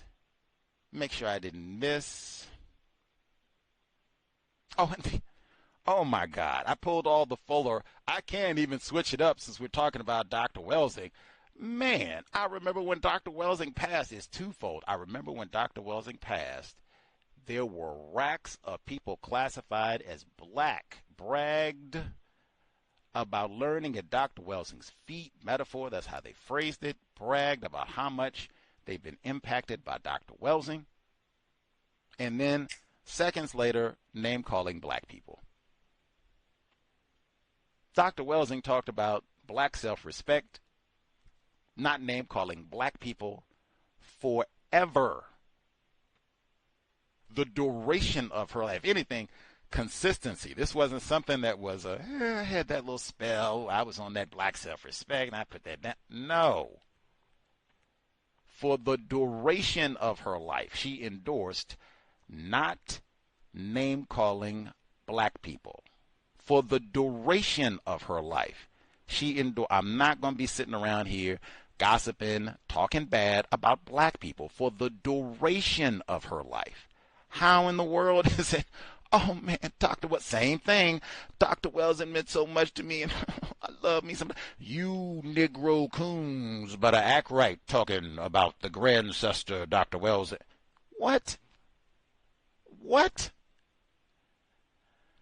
Victims guaranteed qualified, but the other component, as soon as Dr. Welsing passed, there were going to be different programs and projects. We'll put material together, respect Dr. Welsing. Lots of people all over the world, independently and group efforts, contributed to this. I say, I'll make a submission to write something. My submission gets approved. These are black people. I didn't get to check their birth certificates. They might be the pretend black people, got grandmothers and grandparents born elsewhere, or they could be authentic, got 8 great grandparents all born in Georgia, black people. Either way. My submission gets accepted. I write my Dr. Welsing report, which is published. Then they renege and ghost me. That's how the young people say, well, they can't give a mumbling word explanation, nothing, which is standard operating procedure. When non-white people classified as black ask Gus T to be involved in any sort of counter-racist project. Now, again, I didn't even give the name for who sent me that email, which I could have easily done. Middle finger for sure. But I didn't stick the names because it's not about the conflict per se. I'm just giving a record. This is the sort of thing that happens on a regular basis. Regular from my 16-year experience. non-white people that are classified as black and might have 8 black great-grandparents will ask me to be involved in a project where I was not soliciting. These are not people that I was, hey, black sister, black brother, you think you could have your favorite cousin Gus T on the program? But no, I would not dare imagine doing any of that, and repulsed at the thought they sought me out to come and talk, and they will do the exact same thing. This one I will put a name on because it was the only deviation from the rule. Irie asked me to come and do a research project, help the young people that she works with. She told us about trying to help them do something constructive, learn how to do the library research. You could go to the library and find your own material. Help us replace white supremacy with justice. Irie is the only one. Invest 3 minutes. Whoops. They sabotaged the program. We're not going to be able to do it, Brother Gus. My bad. Trying to hook you up and even compensate you for all this, and time and energy is important. My bad. We'll see if we can do it in the future, but I want to let you know in advance. The only one. Now, it might be that taking that 5 minutes to let someone know, plans have changed. We're not going to be able to do it. Maybe that is exemplary. Maybe that's really hard and everybody gets stressed, and maybe just, wow, that Irie is amazing. But Irie is amazing, but dang. 3 sentences? That's all you got to say? Like, oh, hey, Brother Gus, things changed. I'll talk at you later. Peace out. Really? Everybody's on their cell phone all the time, like texting about this and taking pictures of food. Like, really? 3 sentences is too much to ask for Brother Gus T, who you sought out. What? And like I said, if Gus T is that lame, cool in the gang. Like I said, middle finger, united, independent. I was curmudgeon from jump. That is not an act. I do not enjoy being around people, white people, non-white people, individuals classified as black. I'm not y'all. I'm not on none of that. Red, black, and green. I told you if I had to relocate from Seattle to Atlanta, I would lose my mind. I'm not interested in being around a whole lot of people classified as black. I don't care what's on your birth certificate. Real talk. Even to get this information, I said, wow, when I went to LA, that was a lot more black people than I'm accustomed to being around. And then as you go north to San Francisco, population of black people drops. So I enjoyed San Francisco a lot more. I love Seattle. It's no black people here. I did think about that, like, ew, is that somehow related? Ew, is that somehow related? Higher concentration of black people in LA, and that's part of why I didn't like it. Now, I will say I was in Hollywood the whole time I was in LA, so, I wasn't exactly around black people all day long, but, it did enter my brain computer. At the end of the day, I do not have that sort of, whoopee, black, yippee-ki-yay black people. That is not Gus T. Renegade. Black people do not even get down with the context of white supremacy and Gus T specifically in that manner at all. At all. Like I said, they will extract information from Gus T, the cows, and not even mention where they got. I've seen that all the time. They'll go and get material. Dr. Welsing was a guest on the program and remove that they got this from the cows, even cut out where Gus T was talking to her. So it's just, oh, Dr. Welsing, blah, blah, blah. Cool and the gang. This audio is not going to be that. I'm not uploading audio that I had to go all the way to Stanford to get with great difficulty, even finding this. For people who are not even on speaking terms with Gus T to go and re-upload it on YouTube with cartoons? Are you serious? We are not even cool like that. In fact, you all don't know this, but I have cows listeners who write me to brag about not sharing material with black people. Brag about not sharing constructive information with black people. That's not my philosophy, but we are not that cool that I feel like, oh, wow, I got all these audio recordings of Dr. Welsing. I need to share them with you all. Not at all. Gus is so lame. Find it yourself. And in fact, I said that with venom a number of days while I was in California. Like, we have lots of black people that live in California. Y'all should be experts on Jonestown, at least some of you all. This isn't even anything that would require any money. You could go to the library and get a lot of this material for free. Books, newspaper articles, all of that. Yes. Diseducation, Dr. Baruti's concept he spoke with us about, and all of that. But I mean, dang. Why go to all these conferences and hear Dr. Welsing and Dr. Ben and all these other black people if it's not going to be the, hey, let's at least turn the TV off for a little while and go do something serious.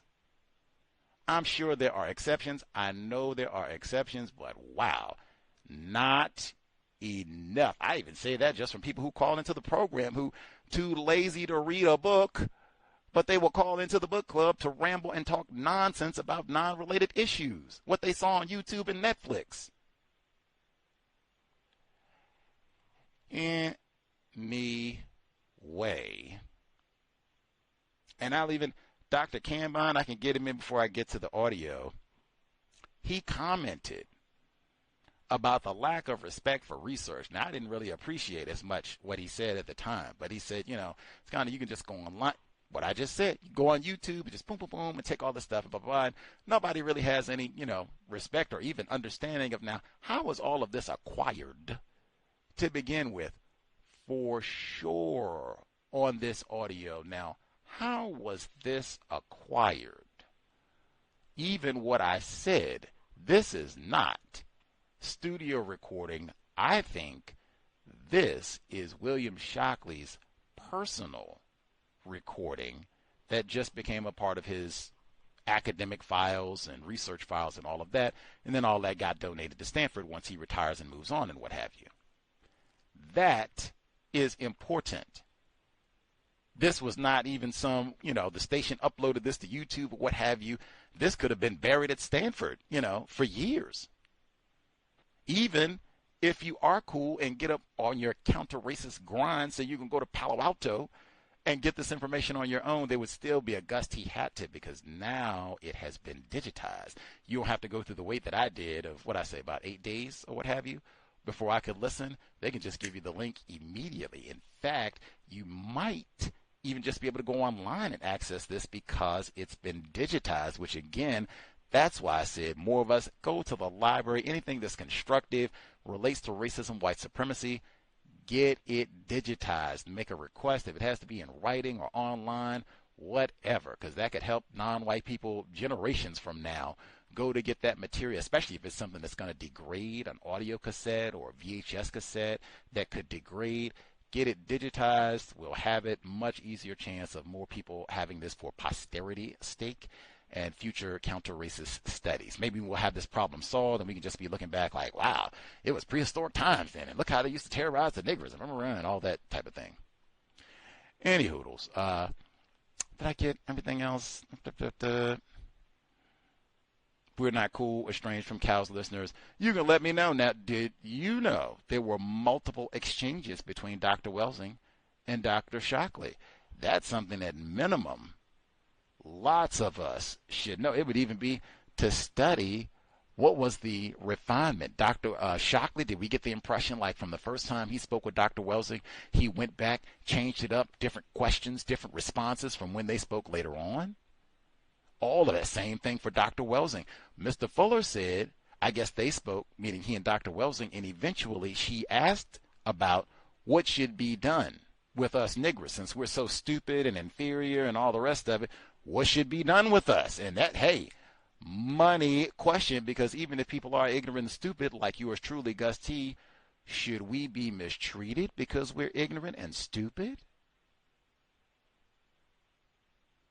You just want the answer on that. That's when you just hush and let them answer and no helping. You just want the answer and then you don't even get upset about it. You just want that recorded and we'll think about it later.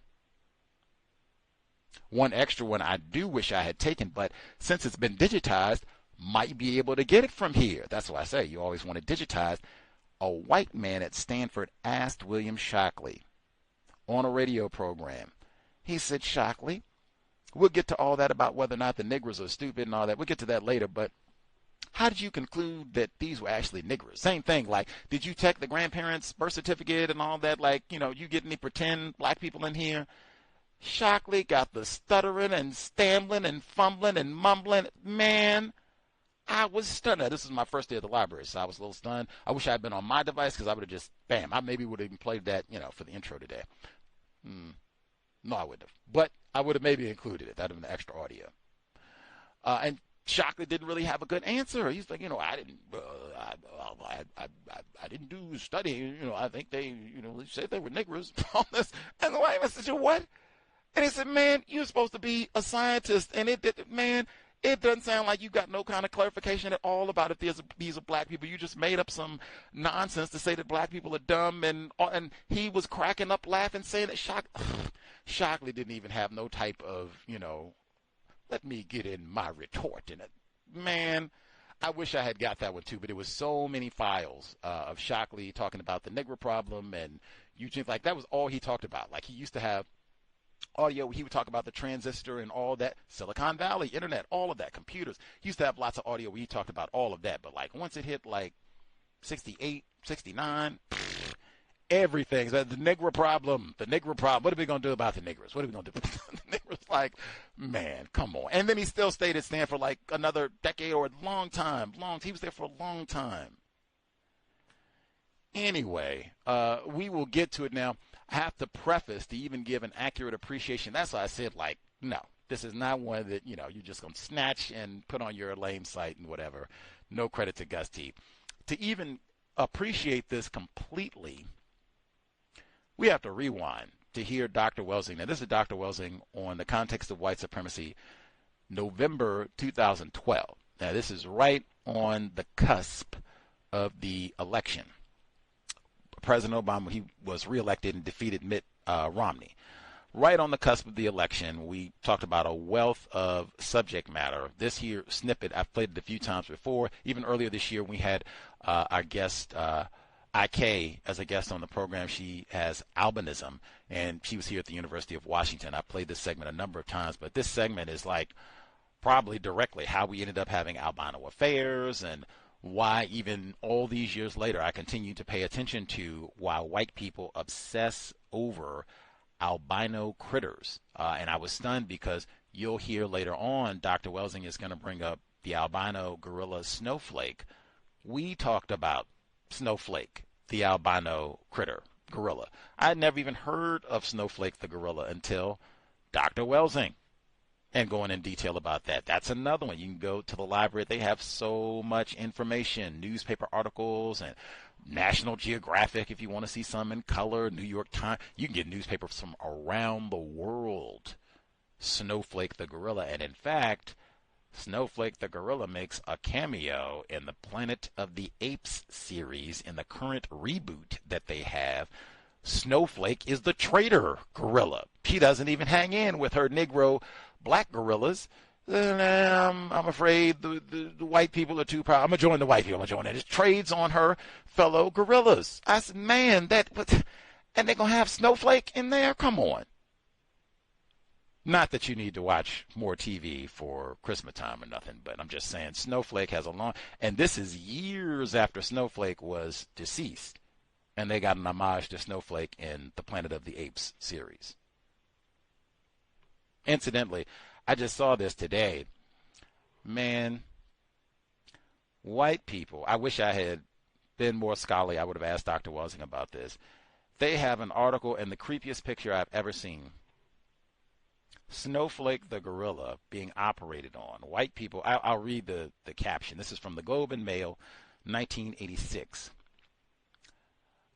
Ape operation. Manuel Laura left, the veterinary surgeon at the zoo in Barcelona, Spain, and English veterinary specialist David Taylor prepared the albino gorilla Snowflake yesterday to obtain semen for freezing at a city hospital.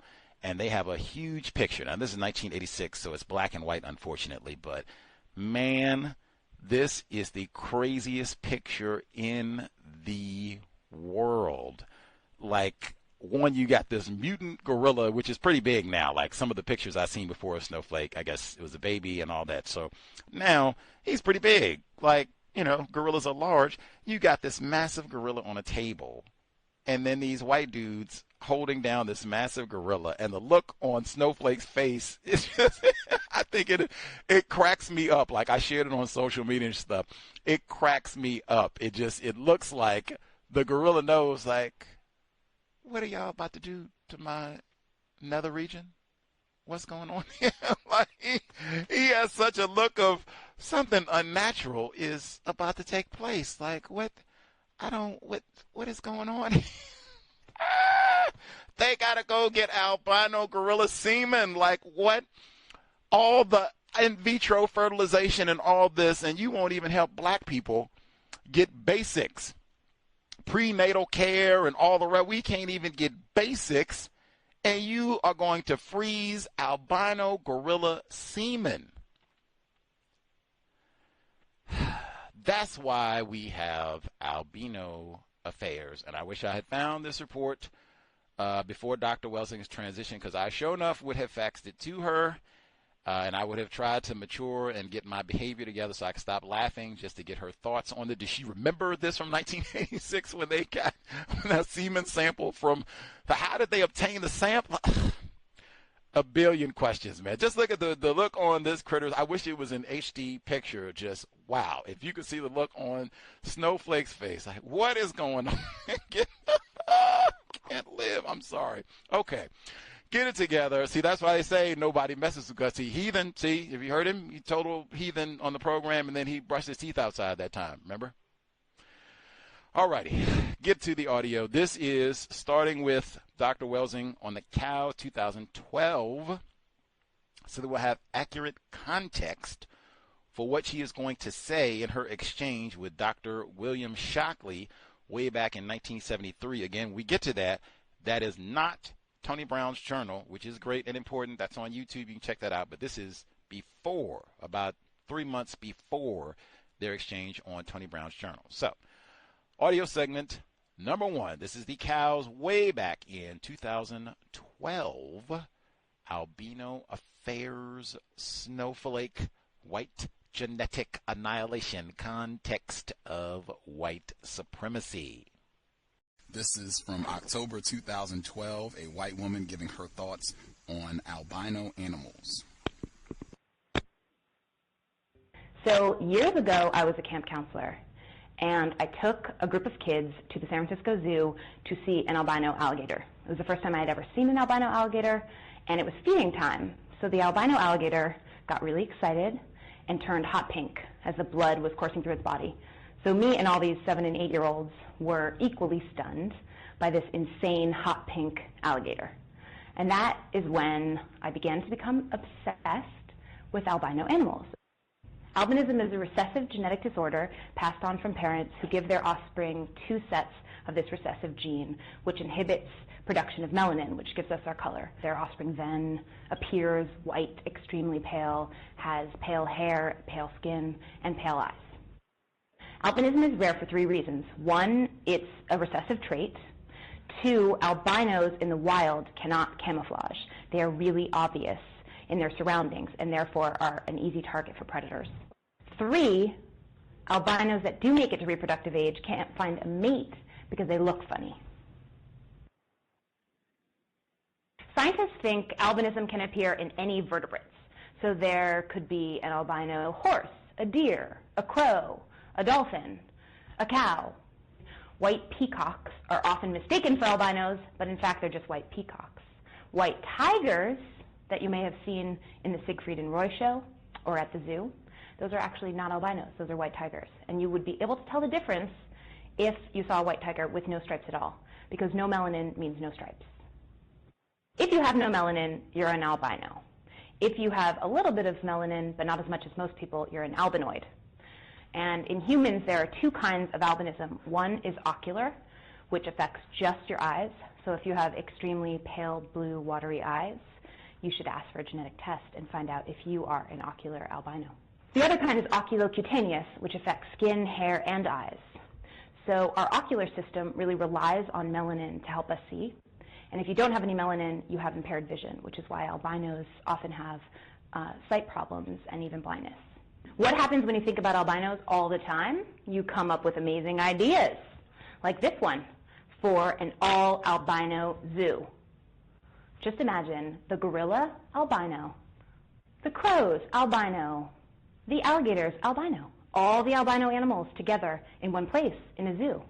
Well, obviously this is a great idea because these animals would not survive in the wild, so we're doing them a favor by putting them in captivity where kids can throw peanuts at them, because that's still a better life than dying immediately from a predator attacking you when you're a baby. So I think this idea has serious legs, and I think you should all come to Caitlin's Albino Zoo sometime in the future when I get the Kickstarter project up and running, and I can make it happen. Context of White Supremacy. Dr. Welsing, were you able to hear what she said clearly? Yes, I think that's just wonderful. Does that relate in any way to your theory of white genetic? Well, absolutely. I mean, in other words, albinism is a aspect of nature. Do you see? But it is, as she said, it is a genetic deficiency state. But this is what white-skinned people are, and this is why white-skinned people cannot mix with people of color because it's a recessive trait. I mean, they can mix, but they won't stay. They won't stay white. They'll be colored. And I think it's just fascinating that what about a whole zoo of albinos? That's just like when the African people pushed the albino mutants out of Africa and they wandered up into Europe, and they produced a whole race of people. There's a group of Indians in Panama, the San Blas Indians, and for some reason they produce a lot of albinos. And when Europeans first saw them, they thought they were shipwrecked Scandinavians. But they were albino mutants from this particular population of San Blas Indians. But they don't allow them to interbreed with the major population because then you would have a buildup of recessive genetic traits, and then the people would have a difficult time surviving in a climate where there's a lot of sunshine. But I remember some time ago I gave a lecture at a medical school in D.C., I think it was probably George Washington University, and I was talking about Cress theory and albinism, and so one of the students said, Dr. Welsing, because these are all white students, and the student said, Dr. Welsing, maybe that's why our research animals, we have a lot of albino research animals, white mice, white rats, because they're like us. And I said, I think that's right.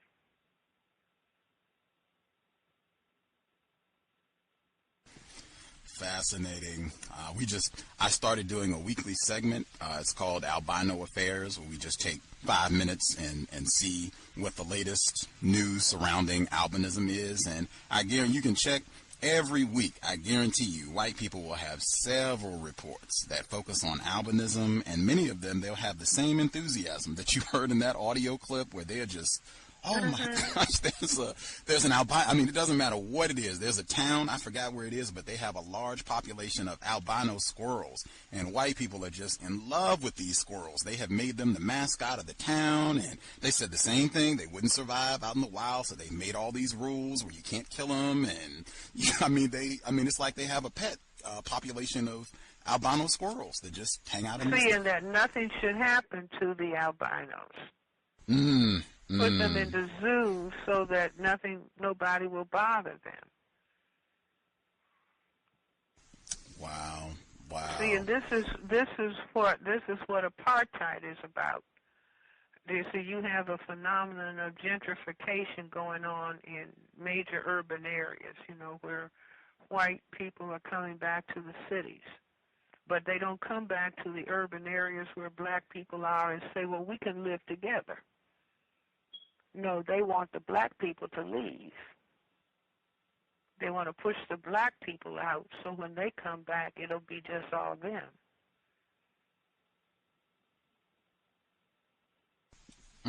So I say this is the foundation. This is the foundation of racism and white supremacy. A long time ago, maybe in the 70s, I think it was, they found a baby albino gorilla in Spanish Equatorial Africa. And the farmer saw an adult gorilla raiding the banana plantation.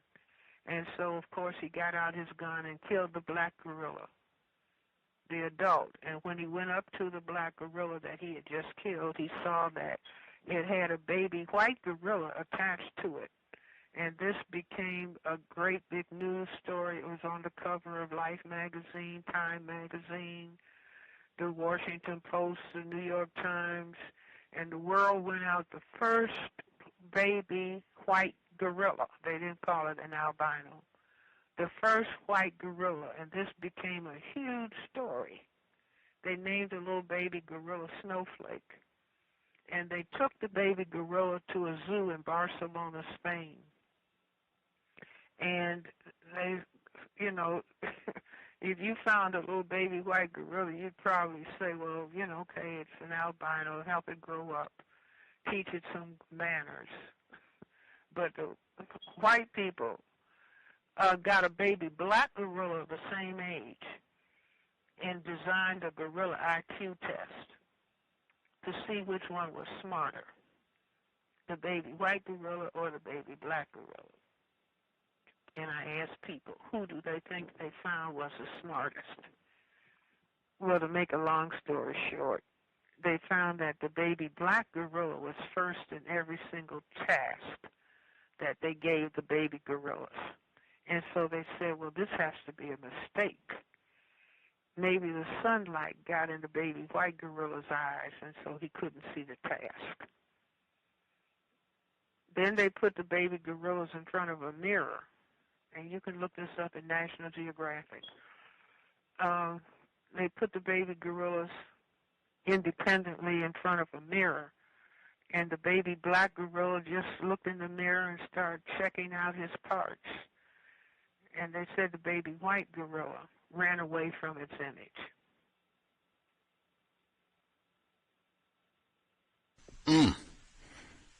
Wow. No coincidences, listeners. I kid you not.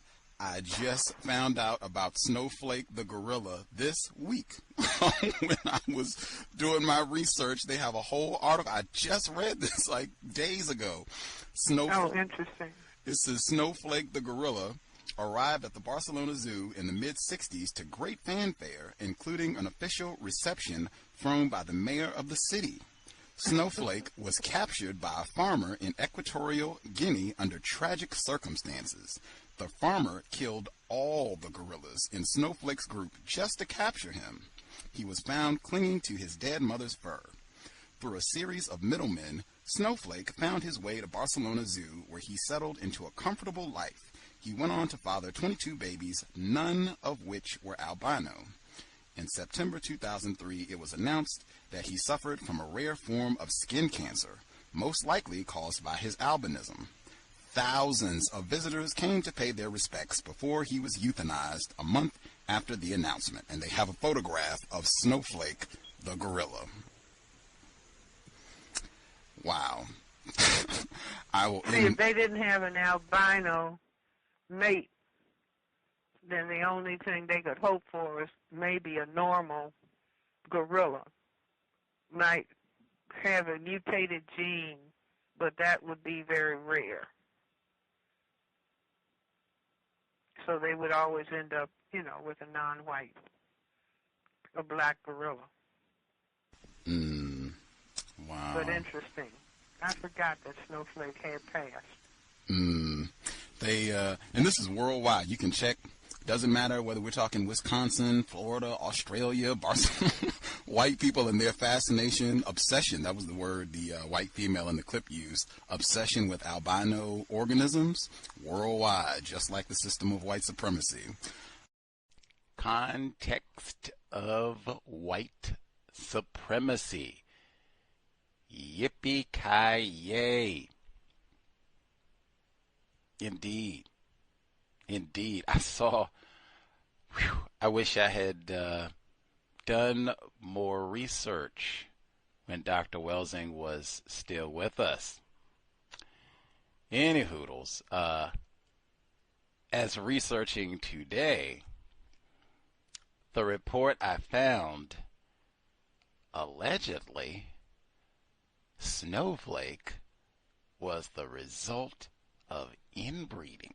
Now, this is something allegedly white people did some testing that came out, 21st century, I guess after science evolved and what have you, but ooh-wee, that is significant. That's when I would have asked Dr. Welsing, did you know this? That white people got these reports saying that, wow, it seems like Snowflake was the result. This albino gorilla was the product of gorillas inbreeding. Whoa, that's kind of significant. In fact, can I get 2 times? Dr. Martin Kevorkian told us repeatedly how you get that melanin deficient state, lack of pigmentation characteristics that we associate with a person classified as white. You have to have a lot of inbreeding because there's not that many white people on the planet, and white people brag about this. Blue bloods and all of that, and keeping the wealth in the family in a variety of different ways and reasons, they brag about this. Even Dr. Welsing said at the State of the Race conference, tell me what you do with your genitals, and I'll tell you what you think of yourself. White people put a lot of that in their pornography and stories, love stories, even Oedipus having sex with their mom. Or having sex with someone like, not just like a distant cousin, like mom, sister, that sort of thing, all the time, rife within the system of white supremacy racism. But Dr. Martin Kevorkian admitted white supremacist. He said, oh yeah, to get that melanin deficient, so you can look like Bruce Willis, save the day at Nakatomi Plaza, white genetic annihilation, you have to have a lot of inbreeding. And white people brag about inbreeding in a lot of different ways. Even they say that like in Appalachia and stuff, that's almost a joke that you have a lot of inbreeding in Appalachia, places that are sundown towns. Lots of people that would be classified as white. But yes, that was a later report talking about Snowflake being the product of inbreeding. And they have so many reports on Snowflake. This is a gorilla in Europe. A gorilla in Europe. Who cares? Like all the problems and things going on in the world, and a gorilla? A gorilla? The Boston Globe, historic first albino gorilla. The National Geographic Society announced Wednesday the discovery of the first albino gorilla known to science. The animal, a 2-year-old weighing 19.5 pounds, was found clinging to the body of his mother, shot while raiding a banana patch last October. The National Geographic's account said the baby is a typical young gorilla in every respect but one. He is an albino. The hair is white, skin pink, eyes blue. They nicknamed Snowflake Snow White in Europe initially, and then Snowflake took later on, and that was that. But Snow White, what I thought was a female, that's, you gotta emasculate me, you done killed my relatives and what have you, and brought me over here, and now I gotta be, I'm a man. You gotta give me a sign, I'm a man. I'm a dude, right? You don't call me Snow White. Like, what is? And that's double. See, so you already got snow, which is supposed to be white, unless you got pollution and all that. L.A., they don't have snow. Snow and then white. You got to get double. So I guess they did that anyway. Snowflake. Anyway, like, we got it. Jesus. Anyway, so that is Snowflake, which was a big deal, late 60s, 70s, all the way through. Like, they resurrected him. He died from skin cancer, which IK told us that is the #1 problem for people with albinism, skin cancer. Not no-count, savage, misogynistic, sexist black dudes with a machete. Skin cancer. Any hoodles. So that's for context.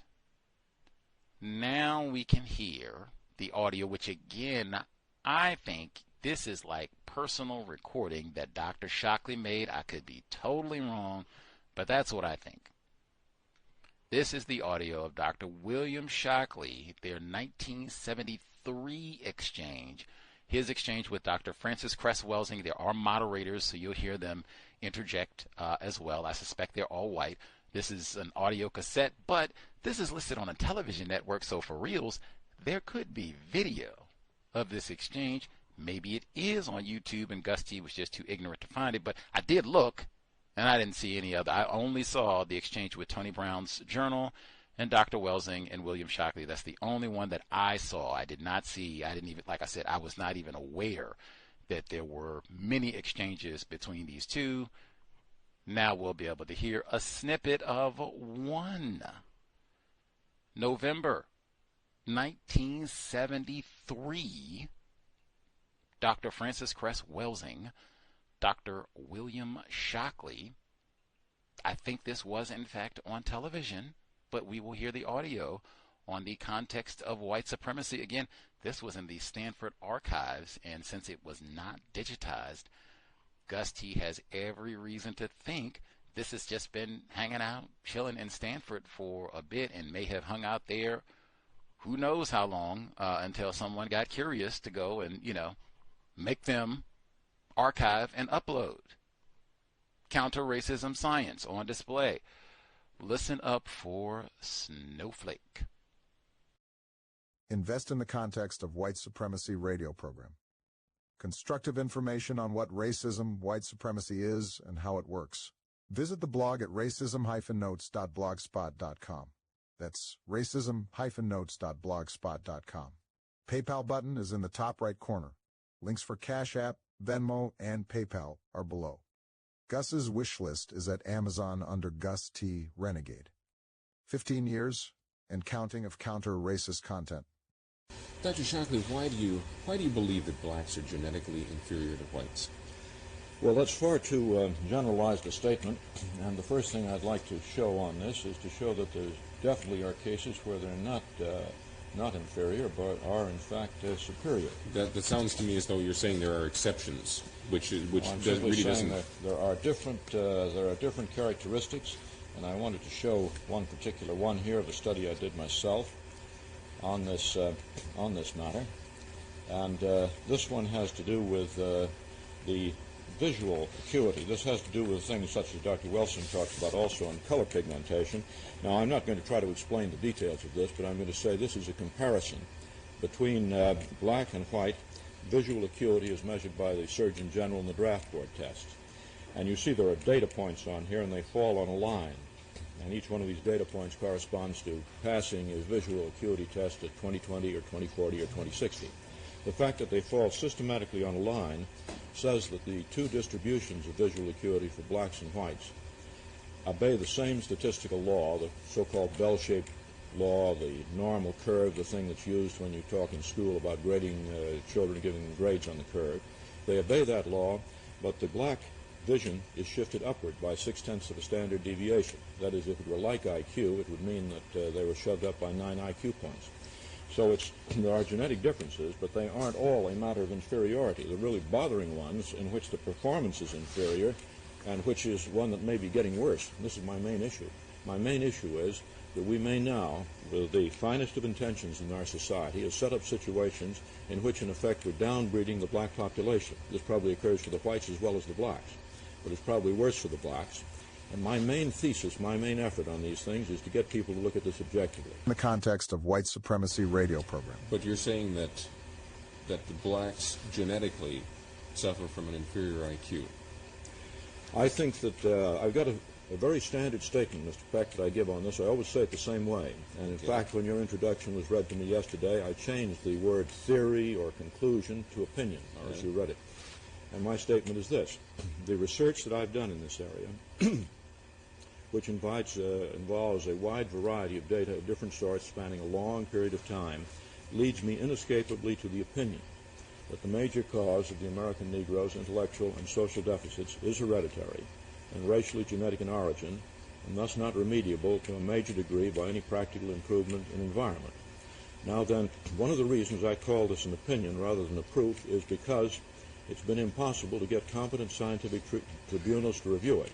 And here in Washington, at every meeting of the National Academy of Sciences, which meets twice a year, for the last 5 years or so, I've proposed resolutions having to do with doing studies on work that has been done, or even making recommendations that studies be done on these matters without success.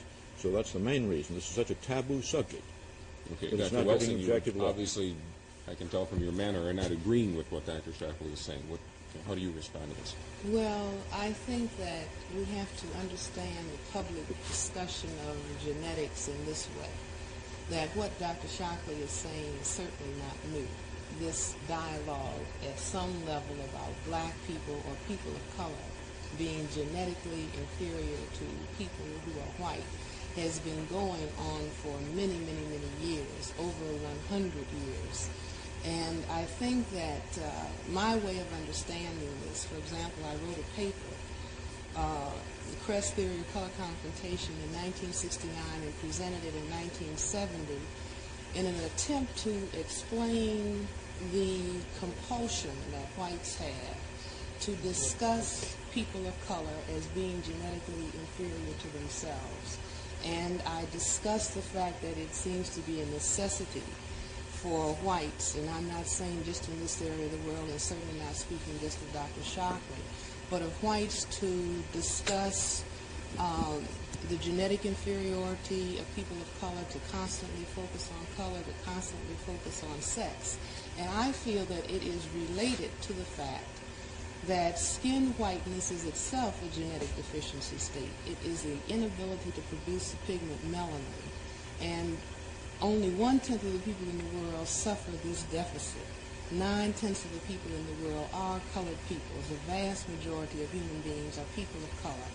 Do you see any other, in the context of white supremacy, any other radio genetic program. inferiority other than Well, no, let me pigmentation thing? Let me go ahead and finish what I'm saying about the color, because the color is so significant, because the ability to produce color genetically is dominant to the inability to produce color. And I think that whites having, after I maintain that whites came out of Europe in the 15th century, traveled around the globe, found out that the vast majority of the people in the world were people of color and genetically dominant to themselves. In other words, white plus black equals somebody who's colored. And so white, the genetic appearance of white was genetically annihilated. This was a very, very uncomfortable thing for white people, the fact that they could be genetically annihilated by people of color. And systematically they set about evolving a system by which white people would look functionally superior to people of color, by controlling economics, by controlling education, by controlling all of the parameters of people activity, so that what they have evolved in time is giving people of color the appearance of being functional inferiors. You see, in other words, if you deny people of color the same housing, the same education, the same social, political, economic opportunities, and then you start saying, well, look at them. Obviously, it must be their genetics. It certainly isn't anything that we're doing to them. And so this is the way that I understand the problem. I think it is very significant that what Dr. Shockley and many, many others are saying, because Dr. Shockley is just giving expression to a very widespread opinion, in the world, not only in this area of the world, but a very widespread opinion. The last time this kind of discussion went on was in Nazi Germany, where it really had profound impact, where Hitler spent a great deal of time talking about the genetic inferiority of the Jewish people, the genetic inferiority of the Semites, and that was prior to a massive extermination of the Semites. And I explained it in this way, that the term Semite comes from the same Latin prefix as semi, meaning half black and half white, because when the Jewish people left Africa, they were people of color. And when they moved up into Europe, they were remembered as people of color. And Hitler talked about the genetic dominance of the Jews over the Aryans. So he was preoccupied. Excuse me, I think we're getting awfully far afield. I think this reference to Hitler calls for some remarks, because I think Dr. Welsing is saying something that I've run into a number of times. As soon as one talks about trying to do anything which might lead to a reduction of the less fit individuals who come into the world, somebody says eugenics. Well, that's what Hitler tried, isn't it? And I knew I would be attacked this way when I first became involved in these things, and I thought this over. And what I conclude is that eugenics is the evil of eugenics is not the lesson to be learned from Nazi history. Actually, Denmark has been carrying out programs which involve sterilizations. They call it voluntary compulsion. You can't leave the hospital or something of this sort without being sterilized. Excuse me, Doctor, but if you knew you were going to be attacked this way, In the context of White Supremacy radio program. Why did you get into this field? This is very far afield from the transistor. Mr. Peck, this is a matter of conscience. It's an accident.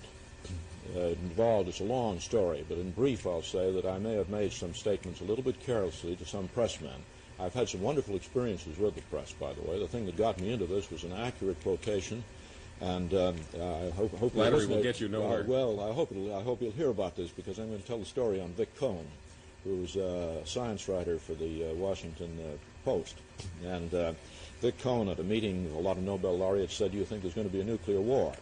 And I said, "Well, I don't know. I'm not enough of a political scientist to guess. But if there is one, there might be enough genetic damage so people would have to look into this threat of dysgenics, and it might end up by being a good thing for the human race, you see." And I said, if this happens, well, then I said, what's going to appear here is Nobel laureate advocates a nuclear war. But Vic Cohn got this thing very, very accurately. Well, you see, I think that what is important is... We haven't finished Hitler, by the way. Okay, fine, but I think that what is significant is that you have a minority of the people in the world deciding that it's somebody else who has a genetic defect, and that is the genetic problem. I think that what is very, very interesting, I am maintaining that the condition of skin whiteness is the same as the genetic mutation to albinism. Wait a minute, Dr. Shockley. I don't want to lose that point, but I have to stop for a message. Okay, fine. And we'll come right back. You wanted to... Well, I'd like to explore more of this, some of the other factors that go into this. But we've got to get straight on what the lesson of Nazi history is. But that's definitely... Well, I rather thought so, yes. One thing, it's the best you can do, but Jim is here for the conversation. Do you know the 12 minutes have already got into this? So 14 minutes, actually. I will. Are you comfortable now? He's really low. We usually have a pillow there. But I don't mind. I think if you respond to each other.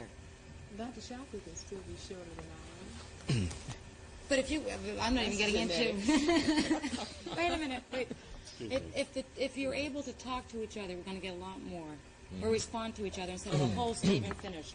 We're going to get a lot more into both shows. Doctor, they would like the microphone higher, please. Okay. I hesitate to do that since you're a lady. I was going to offer my help immediately. No, I would love to, but, certain proprieties must be observed, I guess. Exactly. But, thank you. Well, I guess just plain television is different in Washington. I guess so. No problem. In the context of White Supremacy radio For program. a half hour every morning. Yes. And this morning for an hour. Right. This is very unusual. This is the first show that we've done in two segments. But I think we're seeing the reason for it. It's we have to get into a lot of different areas. Well, I might ask Dr. Welsing some questions about her paper. Excuse me, let me just mention that thing is hanging out of your No, pocket. yes, You may it's want to going put straight that on the down. microphone. That's right. You may want to just rest it with some of the other papers. It'll be easier for you. Oh, well, this is what the bother about, isn't it?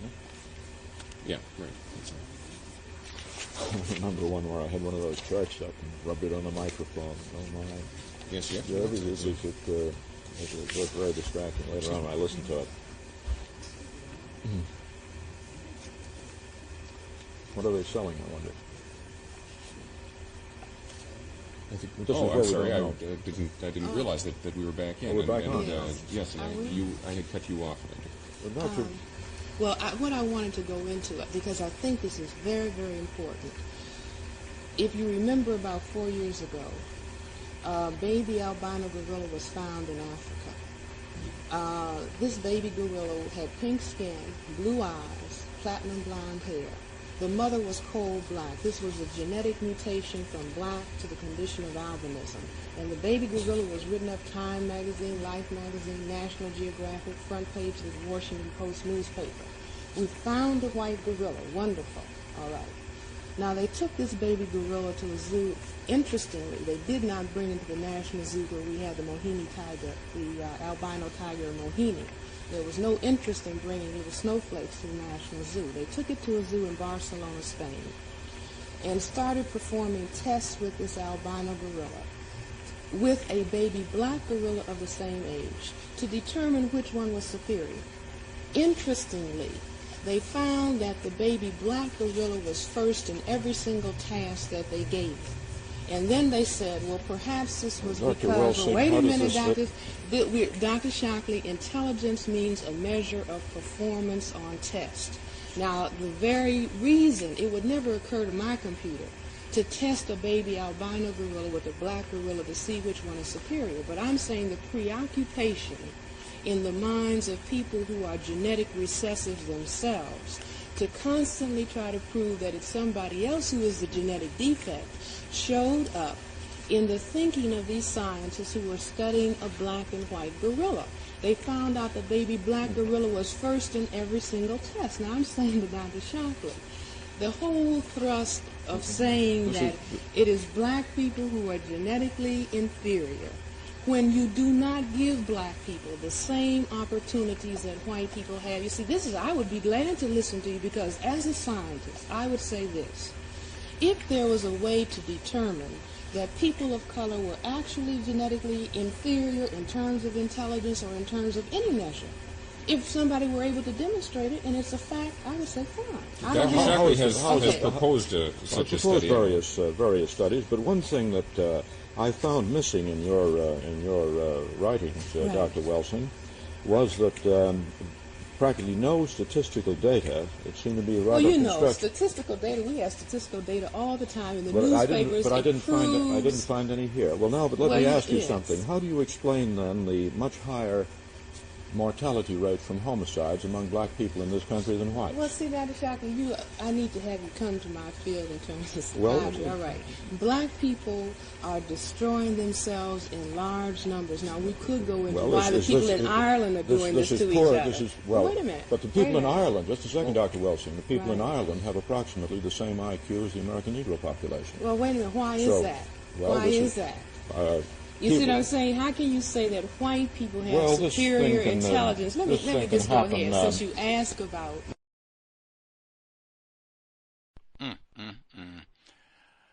Snippet, November 1973. Dr. William, see, do all that interrupting. See.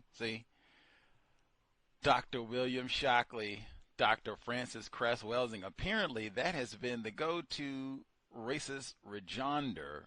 Talk about white supremacist rhetoric. Anytime a non-white person seems like they might be headed towards revealing truth, accurately pointing out the system of white supremacy racism. Wait, whoa. What about the black people shooting all the black people in Chicago? What about that? Like, what were we? Wait a minute, we were talking about something. Wait a minute, how did we get on the black people shoot? We were talking about genetic inferiority and who is intelligent, even that relates to Snowflake. If they're going to do the genetic test to see who, or do the testing to see who is more intelligent and all that, how do we get to, Jamal and Leroy are still beefing in south side of Chicago? What about that? Man, come on. And even he say, well, the population intelligence, the population of Ireland is about the same as the Negroes. If that's the case, well, then it can't be that much difference in intelligence between black people and white people. It's white people in Ireland. See, that's what I said. Like that white man at Stanford, he said, "Wait a minute, Dr. Shockley, how did you ascertain that these are black people in the study, so that okay, we did actually study some authentic, for real black people, and we know these folks are ignorant. How did you, do all that?" And he couldn't, and he didn't have any sort of scientific answer to that. I do not believe at all. I had already looked at the intelligence scores for the entire so-called country of Ireland and how they compare to black people. Like, are you serious? Are you serious? Now, that's it. They got signs saying Ireland equal dogs, blah, blah, blah, and all that, whatever. But I do not believe for an instant. Like, oh, yes, I was looking at the intelligence scores of the population of Ireland just at breakfast this morning. Had my bagel and toast and, just looked at it. Like, come on. Please. Much less, I know it in comparison, contrast to the intelligence scores of Negroes, whatever that means. Please. Any hoodles. I so appreciate that exchange from Dr. Welsing, even continuity.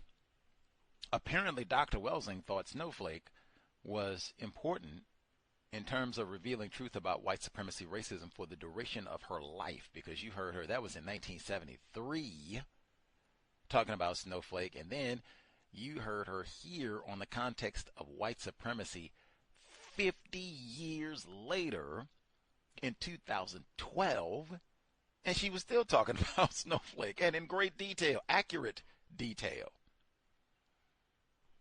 That's why we have albino affairs.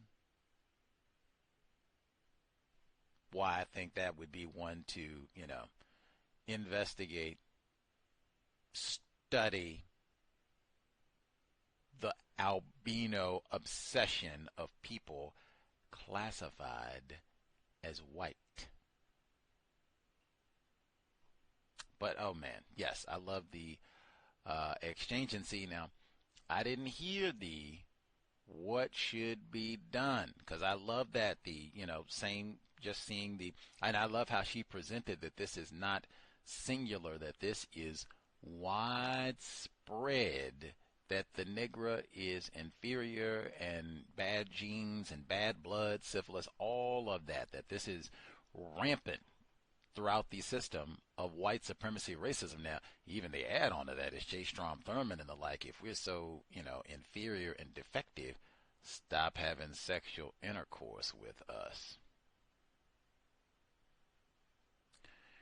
Anyway, I so love that she, pointed out that is widespread amongst the white people, and even to this day, that white people associate black people with monkeys almost reflexively, and then the same thing, that they have the belief that black people are not very intelligent, certainly not as smart as white people, that is super widespread, and throughout the world, not just in the U.S., she said, throughout the world, absolutely. And then they go about setting up, like I said, hey, they had it for centuries. You're not even allowed to read.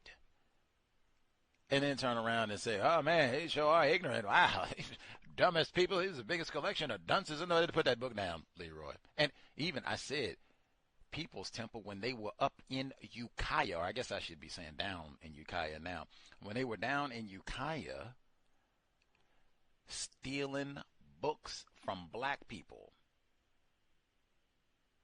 that was part of the brainwash. I said, dang, you do mind control People like, whoa, whoa, whoa, you can't just be reading medical apartheid whenever you feel like, oh, no, you can't have the code book yet, and then turn around and, you niggers sure are ignorant and stupid.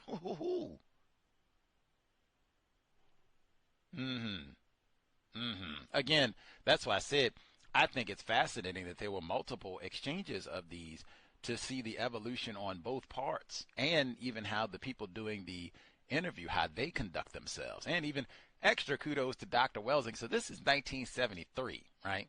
She wasn't even that old at this point, and she looks, young if you see her. That race conference was a few years later, and she still looks super duper young. Super duper young. But she's out 73 as a black female, hadn't been a doctor that long, and I'm here on a platform, only black person, might have been the only black person in the room, because I'm sure the camera people and people doing the sound and microphone and all that, I'm sure they probably had everybody classified as white, males, females, whatever. And I'm holding it down, bam, white supremacy, not prejudice, bias, bam, Hitler, snowflake, bam, bam, bam, like, woo, amazing. Dr. Frances Cress Welsing, and then snowflake. I was stunned when I heard that, like, wow, I'm so glad we have albino affairs. I'm so glad that we talked about Snowflake before. Made me wish we had read, a book on Snowflake in the Catherine Massey book club. I'm sure they got books. If there's like a nonfiction book on Snowflake, that for sure should be counter-racist reading. Dr. Welsing probably had that on her, calendar or what have you. At minimum, check out some of the news articles from this time period, especially if you were alive and remember some of them. You can go to the library and do a little research on Snowflake. But wow, stunning find. That was just a snippet. Like I said, that is a little bit of, so this is an audio cassette, so that is a little bit of side A. There's a whole side B where all of that continues, and then they had a number of other exchanges that went on before and after the exchange on Tony Brown's journal. That was in February of 1974. What we listened to was from November 73. Any hoodles, research, super duper important, especially serious counter-racist research. There are many fascinating things that are not available on YouTube, that are not available in documentary format. We are not going to solve this problem watching screens. Not at all. In fact, I think the exact opposite. We're probably going to rot our brain computer just sitting around watching YouTube, Netflix, especially if that's going to be the totality of what we do. We say, I'm getting serious, I'm going to study something. Let me do my search on the YouTube here. Let's see. Got to be joking. Let's see. Folks have thoughts what they heard courtesy of Stanford. Again, that was in a box in Stanford. Now, I don't even know how long. I'm going to have to go back and see, like, if they have information exactly when that audio cassette got dumped in a box and cataloged at the library, but it could have been sitting there for a minute. Once it gets digitized, like I said, if someone else had it digitized, they would have just gave me the link, and we wouldn't even having it. It would have been no wait. I would have had this immediately. Sitting there, chilling, all of them, digitized. Go to your life. There's no telling what white people have stockpiled. White people have way more. That was one I was going to include. In fact, I made a request. I'm an attempted counter-racist scholar trying to be universal man, not a worthless Negro from Virginia. I made a request with coins. I'm trying to study and get my education. I want to see if I can purchase Dr. Welsing. She spoke about Katrina. She spoke about the passing of Nelson Mandela. And I said, oh, man, I don't know. Maybe we can get, her talking about this. Maybe, I don't know if I can pay to somebody. Did they record this? Or did they have a stash? Maybe, I don't know. They have CDs or VHS or something. I don't know. And I go up to, hey, can I buy? Do you know anybody? Can I buy? Do you know? I go with coins to purchase. I finally get a yes after all this begging and asking and all that. Say, all right, how much? Just let me know the price and I'll pay for it. I said, oh, no. You're a superstar, brother Gus T. You got it. Don't even worry about it. Happy to, share. I do not get the audio I requested. Now, I did get audio, but it wasn't what I asked for. That didn't happen when I went to the white people at Stanford. I asked for those specific audio files, the specific exchanges, Dr. Welsing, Dr. Shockley. That is exactly what I got. That's what I like. I like it. You go to the grocery store, say, I want to purchase bok choy, Brussels sprouts. I have my nickels to buy bok choy and Brussels sprouts. Not for them to kind of say, well, I will give it to you for free. Don't worry about it. And then they give me a bag. Let's even say they bring me a bag of pineapple. I like pineapple. I eat pineapple on a regular basis. Have fresh pineapple here right now. I was here to get bok choy and Brussels sprouts. It just means now I have to go to another store, try again. Hopefully I don't have 5 pounds of pineapple at the residence like I do now. Like, oh man, this is the one time I did not need pineapple and I still didn't get what I came for. That's the type of thing that I'm talking about. Like, come on. Come on. Any hoodles. Let's see. Folks have thoughts, observations, what they heard. I guess it would be either or. You can let us know. Did you hear the state of the race 1970? Did you know about that? Had you heard that? Even since hearing it, did you take a gander on your brand new iPhone or brand new device maybe to see, is that on YouTube or, I don't know, Daily Motion, some of the other platforms, maybe Facebook? Did somebody upload that and I just missed it? I just haven't checked out all the streams. Did you see it? If not, that I guess at least mild hat tip to Stanford, even though, you don't have to go all the way to Stanford. It is online, courtesy of California, Berkeley, white people again. And then the other one, I guess that one too. Did you know that Dr. Welsing had done a number of exchanges with Dr. William Shockley? It wasn't just the one on Tony Brown's journal. And then, had you heard that before? Have you heard some of the other exchanges? Does somebody have a stockpile of all of these recordings? That would be good to know. Maybe we should go hang out with them as opposed to the worthless Negro from Virginia. Let's see. Folks who dialed in with a hand up. Previously mentioned, I read the exception to the rule. You can get your commentary in, but legitimate answers to the question. Let's see. Did you know that Dr. Welsing did a number of exchanges with Dr. William Shockley? And then had you heard the State of the Race Conference? Make sure I get the date right. That was October 27th through the 30th, 1977. I played that at the intro. Had you heard that before, aware of that prior to today, and then other commentary that you wanted to get in? Irie in Cancer Alley, Louisiana. Hello. No, sorry. This is my first hearing of it, and I looked it up. I'm kind of cleaning up, so I'm looking on my phone, and that's probably not the best place for me to be looking because my phone is kind of outdated now. But it's not surprising that she had a few exchanges with him. I'm guessing she must have found it a part of her purpose along the way, after releasing the ISIS papers and stuff, and this particular white supremacist being so adamant about it and everything. I guess she figured it was part of her purpose to continue to let the truth be known, So I'm not surprised that, they had many exchanges. And they're all at Stanford.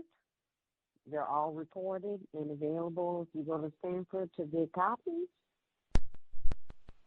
I won't say all because I don't know, they could have had 50 exchanges or, I don't know how many exchanges that they had, but they have a number of exchanges, many, and including the Tony Brown's journal. But again, I don't know if these are like personal copies. I guess that doesn't really get to the point of, how they acquired these or whatever, who made the recording, which I think is interesting too. But to answer your question, yes, they have these recordings. They're at Stanford University. These are not even held at the Hoover Archives, which is the really exclusive library where they issue you government identification to enter, and you can't wear a hat and all that. This is just at the regular special collections, where you just can't take water or anything like that. But again, hat tip Gus T, now that they're digitized, it might be something where you can just go online through the Stanford catalog and it pops up where you might not even have to go there. I know at minimum, now that they've been digitized, if you go to the Stanford campus, yes, it should be a link where you can just go and listen to the whole thing online, and it might even be that you can access it anywhere in the world now because it's been digitized. Okay. Well, it was interesting to hear. I just was interested in, right before you cut it off, the amount of discourteousness that they were showing a woman that is a professional study. She, what do you call that? She has certifications and verifications and all this other stuff. And I was like, okay, after a while,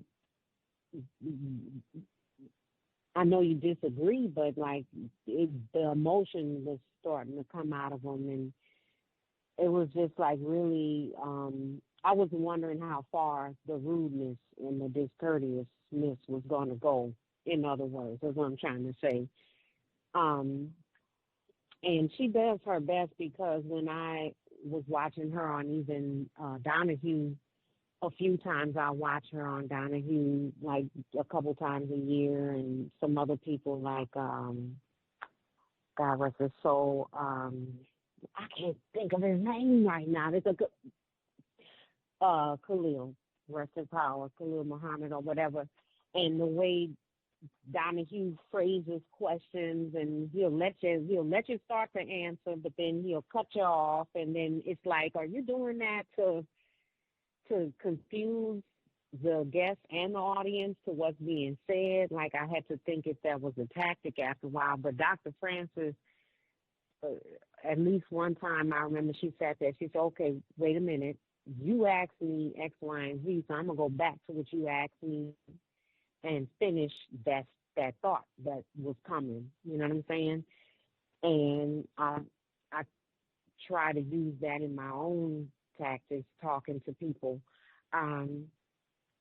It's something, I'm not saying that I know in detail about Semites and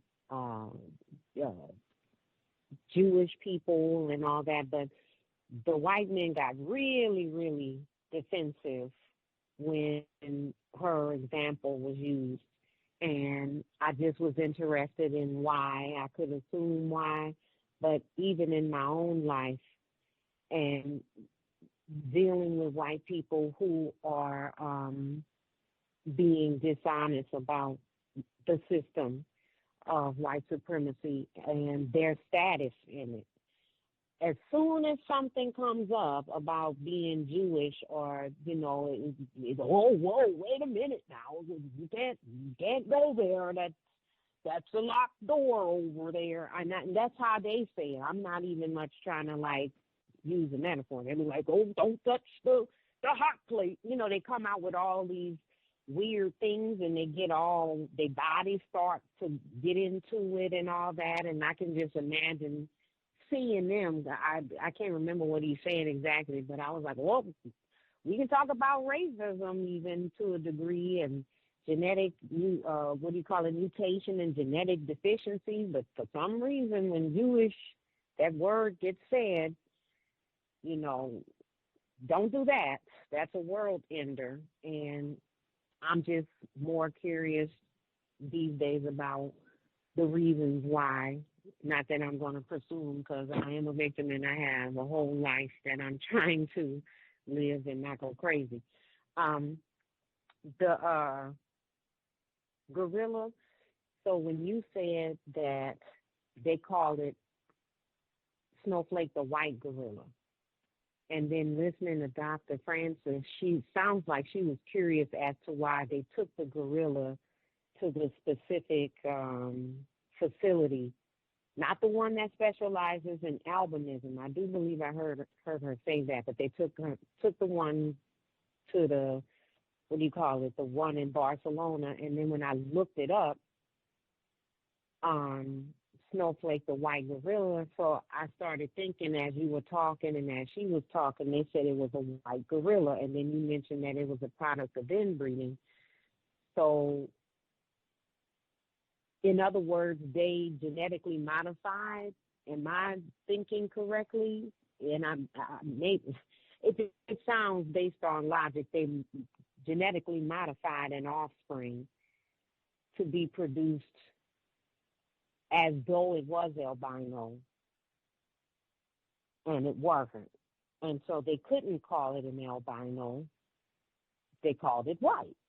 And I'm like, just the tampering with nature that occurs, it's like, wow, it's pathetic because it's something I don't believe the Creator has put us on the planet to do. You know what I'm saying? It's also a masterful thing to do, which white people are masterful, but in all the wrong ways or whatever. But and then I looked it up, I'm like, dang, gorillas normally kind of still be good, easy to look at. You know what I'm saying? They're not the ugliest things in the world. This gorilla was all, looked like a mosaic in the face. It was all ugly. I was like, ooh, y'all, I think y'all did something to make this gorilla. I do. But it's just really revealing the whole thing, and whatever you got to play, whatever you're willing to share.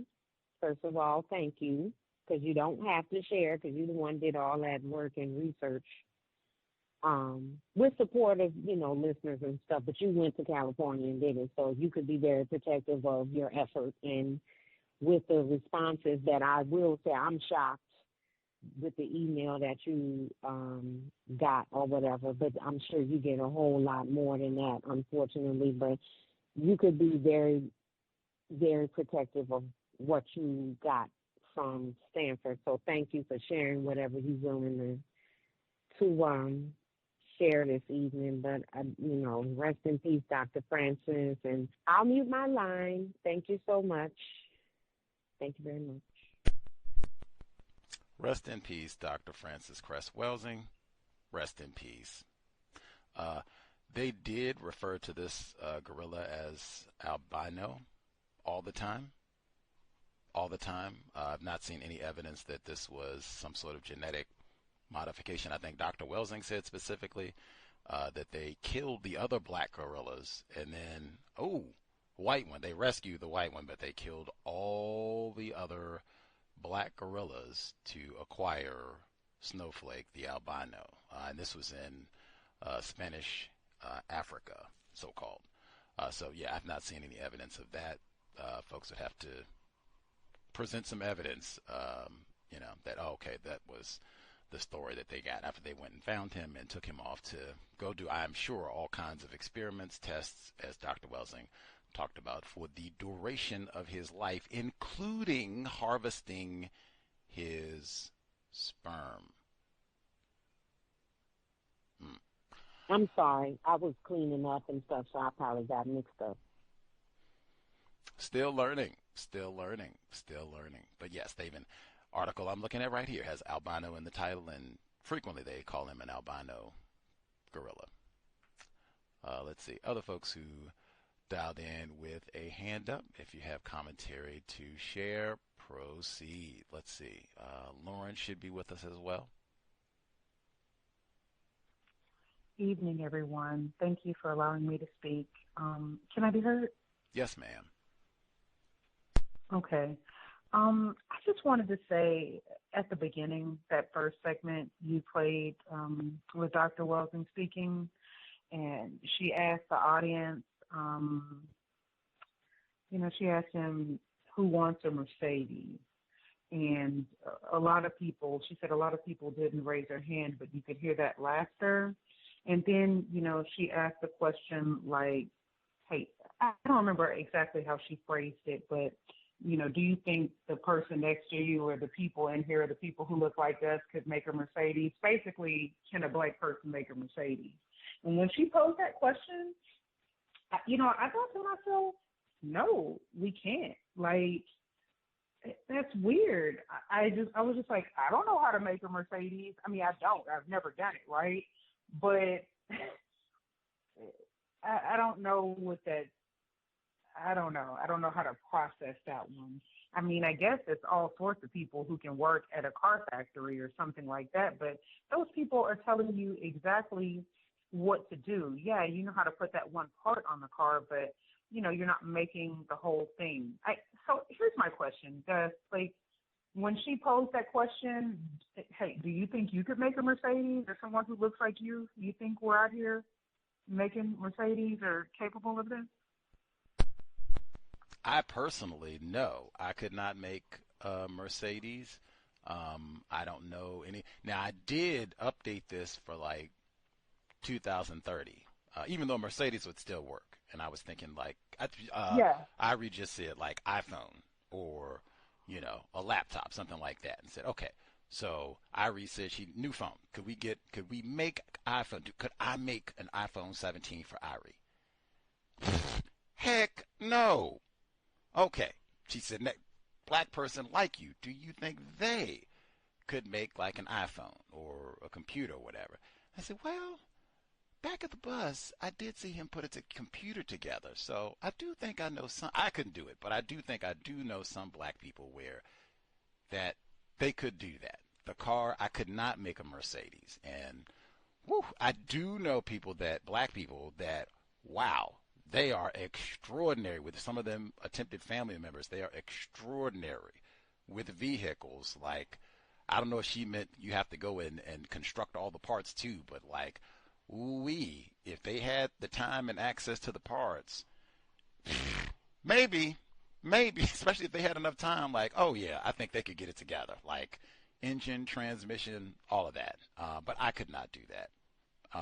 Even to her point, I do remember Neely Fuller Jr., him saying, same type of scenario. If, hey, okay, we ran white people off, they hopped on a spaceship or whatever and left. And he said, now you have to run the power company. They say, all right, Fuller, you did all this talking and Universal Man. Fuller will be in charge of the electric plant. He said, ooh-wee, you give me about 24 hours, and I think y'all would be coming with your shotguns looking like, man, I got a cold shower and there's no light. What do I know how to do? What do I know how to do? Could I take over? Could I make a Mercedes? No. Could I run the power plant? No. Could I make a phone? No. We are a little ignorant to replace racist man, which is, hey, they don't even let us read. So, of course, you can have people that are vetted. We just heard that in the book club, right? In the Congo, they left, and we can't get the toilet flushed. We can't get the electricity on.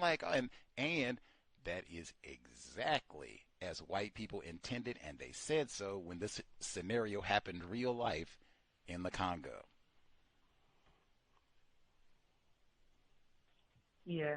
All right. Thanks for answering that, because I was wondering, like, man, is there something wrong with me? And yeah, there is something wrong with me. I'm a victim of racism, but okay. When I Googled State of the Race Conference 1977, I was able to find 7 videos. And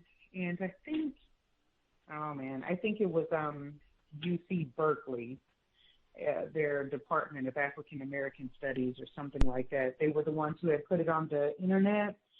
But it was like the first 3 hits were the State of the Race Conference.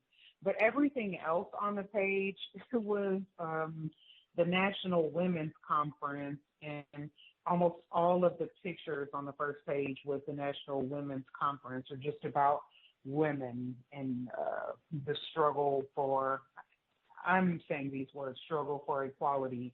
I did see a picture that had the word feminism on it. I thought that was pretty interesting. Also, that Snowflake fathered 22 babies, and none of them were albino. Man, that genetic recessiveness is on display right there. Let's see. I did find a book. It was called Albino Animals by a lady named Kelly Milner. Seems like it was published in 2004. Seems like it was a pretty short book.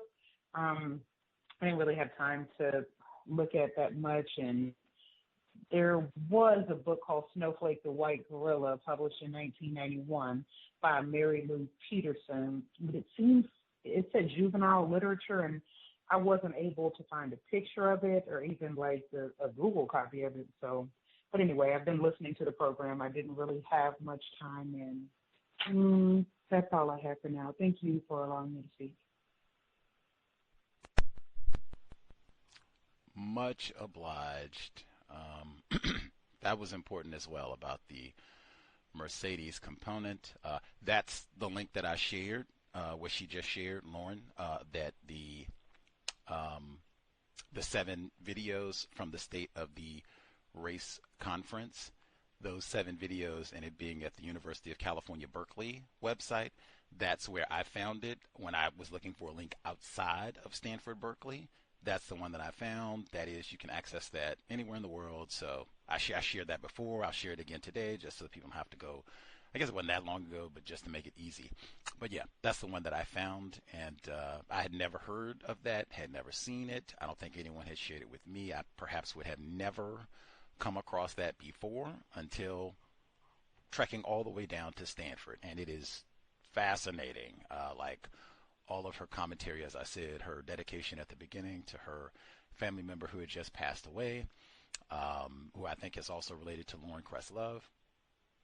And then what you just said, like, what are we willing to, and just being serious about solving this problem. I had to play, like, it was so many different chunks that I could have played of that, because she even talked about the escapism, how we do all that cannabis consumption and alcohol consumption and TV consumption because we are not serious about replacing white supremacy with justice. So with even consumerism, to go out and buy and just get this and get this and get this. And she said, I did that too. And I was like, wow.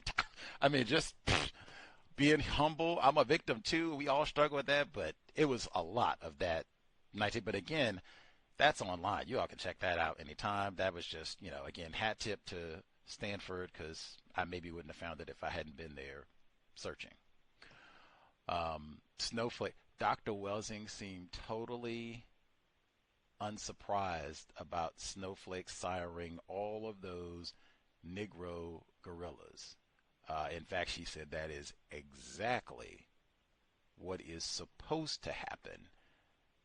White genetic annihilation, genetic recessive genes. That is exactly, I think she said the only way you can end up with Snowflake having, Snowflake Jr. Or a young lady gorilla is they would have to have a Negro albino with a recessive albino gene. And she said, wow, I mean, come on. You'd be better. It's going to snow for Christmas in Los Angeles. You would be better to take that wager that you are going to come across a Negro gorilla with a recessive albino gene to get snow for. And again, like I would have asked Dr. Welsing about that. Like, so this critter is a product of inbreeding? Huh. I'm sure that wouldn't have been a surprise to Dr. Welsing. Even then, like I said, tease that out with Dr. Kevorkian. Lot of inbreeding in the system of white supremacy racism, and they, like I said, they even kind of brag about that on a pretty regular basis. Any hoodles, much obliged. Thank you for checking, much obliged. I'll assume since she just found it, so that's 2 people that had not heard the State of the Race content before. I hadn't either, still learning. Like, I'm not, days ago. I just heard. I didn't. In fact, I have got so much content, I forgot about the State of the Race video because I technically didn't take that content. I didn't download it. I didn't attempt to. It was just, oh, okay. Once I saw that it was online, it was just like, oh, okay, this is, I assumed other people had downloaded or at minimum, it is publicly available. So I just moved on to other things, but I totally forgot about that. Like if it hadn't been for, I don't know, message from the creator, like, oh yeah, she did have a whole lot of good. In fact, I hadn't even listened to all of it until today because like I said, I wasn't even listening to that on my device. I was listening to that for the first time on their device. And I think I got through half of it or so and moved. I had to go back to my own device, was doing other things, all the rest of it. And so, yeah, I just didn't even listen to it all. And then today it just popped in my brain computer. And the portion that I played today is from the part that I first heard today. It is definitely worth listening to all of Dr. Welsing. Dr. Benton was there. He passed away not that long ago, and some other folks that I think you all would recognize. But, I mean, they put her at the end for a reason, I think. She even had a word or two to say about Los Angeles, L.A., and Neely Fuller Jr. She always talks about Neely. Even that, to point out that continuity over all those years, Neely Fuller Jr. still being, she got the 10 stops in. You heard that there.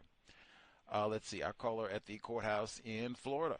You were you aware of that? The 1977 State of the Race Conference, Dr. Frances Cress Welsing. Had you heard that before, seen that content, and/or did you know that she did a number of exchanges with Dr. William Shockley?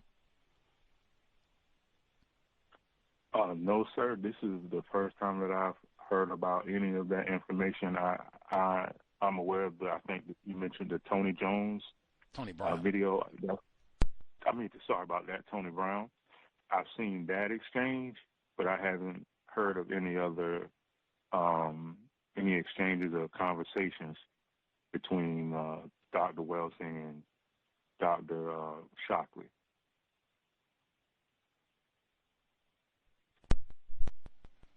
Appreciate it. Did you have any other observations from the audio clips which you heard with Dr. Welsing? Yes, sir. Yes, sir. Thank you very much.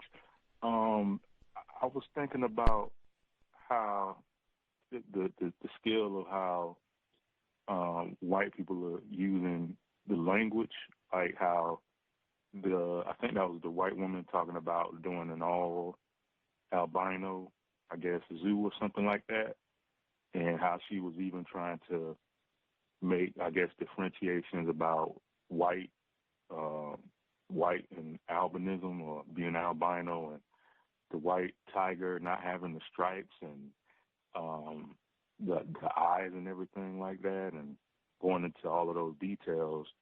That was kind of interesting to me.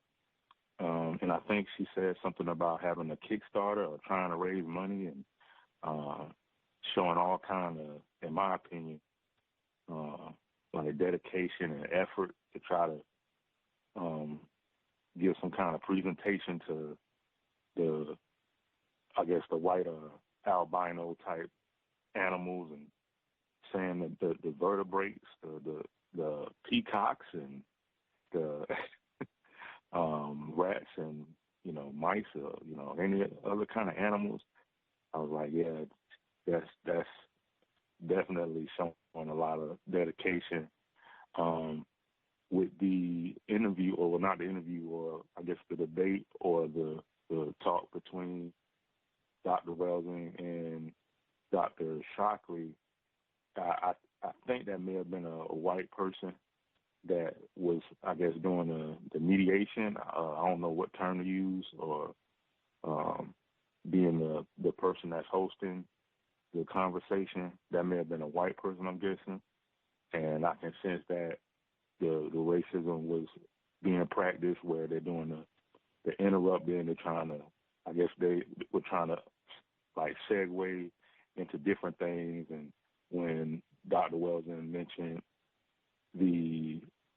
I think that was the study between the melanated gorilla and Snowflake, the gorilla, and the testing of how the black gorilla was scoring, I guess, first on the test when it came to, I guess, the intelligence or,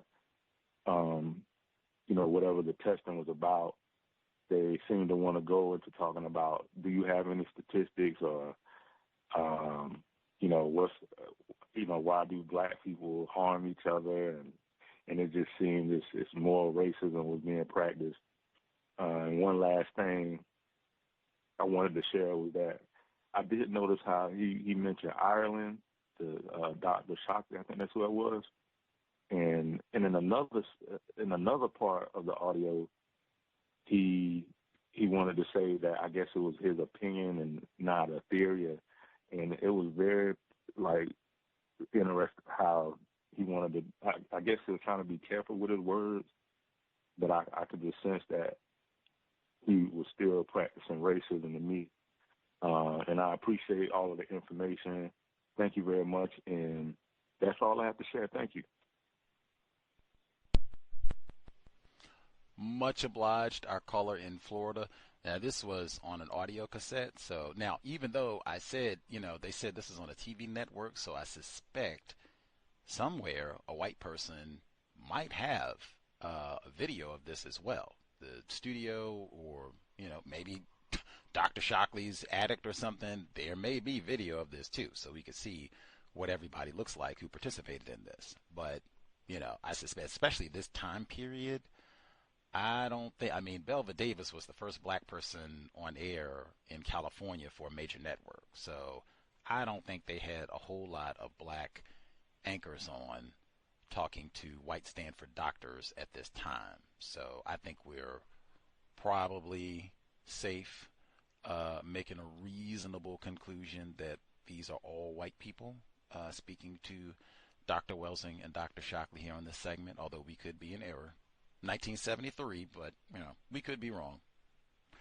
The interrupting and the tone, I think Irie brought that up about the tone when Dr. Welsing was talking about the Semites and Adolf Hitler, making this a question about their genetic infection and impact on the white people, the Aryan blood of Nazi Germany, that this was the threat, that being the point where they ended like, whoa, we far afield. Yeah, we got to go to something else here. Wait a minute. That and interrupting it, even that Ireland component, like I said, are you serious? When did you last study the intelligence pop-up? Where? Give me the publication. Right now, get out of here. Please, that practicing racism, the interrupting. That's why I said I have so much respect for Dr. Welsing. 1973, that's 5 years after Dr. King's assassination. She goes out on TV, and I'm going to it's not even just debating Dr. Shockley. This whole room full of white people by myself, white women, white men, I got them all. No problem. Let's get it. They don't even put really black people on TV that much in 1973. Really, you barely even just have color TV at this time period. And that's why I say it even more Dr. Shockley got it. I think this is his personal recording, for reals. I don't think this was the studio. I would love to have had Dr. Welsing. Do you have a copy of this? I would have hooked Dr. Welsing up. I would have got her a copy, but do you have a copy of this? Did you ever have, at any point, did they give it to you and you just lost it in a move or misplaced it, loaned it to somebody, maybe, who knows? At any point, did you have a copy? And see what she says. I think this is his personal, stash. And it might have, I'm studying the Negra. I'm a change it. That's why I said, you can even, okay, this is before Tony Brown. Now, what did it sound like on Tony Brown's journal? What sort of things did he bring up Ireland again? And that sort of thing. How did he refine as this went along? And they had a number of different exchanges. Man. Anyway, like I said, one, it would be wherever you live, you should go there to the library, study, community college, public library, because I said it. They had so much material, not on Dr. Welsing, or maybe they did and I just missed it, but they had tons of material on Jonestown, People's Temple, Marcus Foster's assassination, tons of material, all kinds of goodies, videos, books, and the same thing you can request for material to be digitized at the public library a lot of times, and they'll even do it for free a lot of times. And they even said the exact same thing, Stanford. Once it's digitized, it is a win for everybody. Then it'll be digital forever, or, at least for a while. So then when somebody comes in that they want to access the content, they might not even have to come to the physical library. They can just get the link and ta-da, always a win. That's why I said request. If it's something constructive, it's related to racism, white supremacy, if they got some old crusty, maybe they got a VHS copy of that exchange with Dr. Welsing and Dr. Shockley. I mean, seriously, that might be the sort of thing, somebody, special collection someplace, they might have a VHS of that. Request for it to be digitized. Visit the college library, visit special collections, rummage through, see what they have. White people are not ignorant about racism. They have racks of material. Amazing. And often it'll be much easier to access even than black expert. If I could add even one thing, like in terms of vaults, it is individuals classified as white. They have vaults. People want to talk about like having some sort of secret safe or area where they have, access to restricted information that they keep. It's not non-white people who have anything like that. It is people classified as white. I saw that term used when I was looking to see, like, do they have any of these other exchanges with Dr. Shockley and Dr. Welsing online? Maybe I just missed them all these years. I'm still learning. Maybe I missed them. And I'm looking, and people, they were sharing to me on social media, they were posting that same exchange with Tony Brown, which is important, needed, great. But they were posting that, and some people, they were just reposting that same exchange. So I got this, from my personal vault file. Like, are you serious? It's on YouTube repeatedly. That sort of nonsense. We even had that in the C.O.W.S archives on the book club. People calling it, got this in my personal vault. I mean, it's nothing like, oh, wow, you got all the exchanges between Dr. Welsing and Dr. Shockley? Digital format? Wow, it's nothing like that. It'll be something that's very commonly available. And like on YouTube repeatedly already. We do some, Mr. Fuller even said that years ago where I didn't grasp, where non-white people, victims of racism, we try to act like we are so informed and know so much about racism. We know so much more than you other, ignorant, dumb black people. That, please, the people who are really informed. Dr. William Shockley got a personal copy of the exchanges with Dr. A personal recording of these. And again, in 1970, does he have an iPhone in his pocket? Like, he was in Silicon Valley. Like, how did you get a personal record? Come on. Who is, man, I wish I had found these prior to, like, Dr. Welsing, did you get a personal copy? Did you make a recording of all these? Like, come on. Did you have an iPhone at this time to do all this? Come on. Anyway, here tomorrow, 8 p.m. Eastern, 5 p.m. Pacific, Catherine Massey Book Club, Dr. Maya Angelou, The Heart of a Woman. Lumumba all over the book. This book cited in soundtrack to a coup d'etat as well. San Francisco legend, even though she was not born there. I did see that where they were trying to claim her as a San Francisco native. Like, whoa.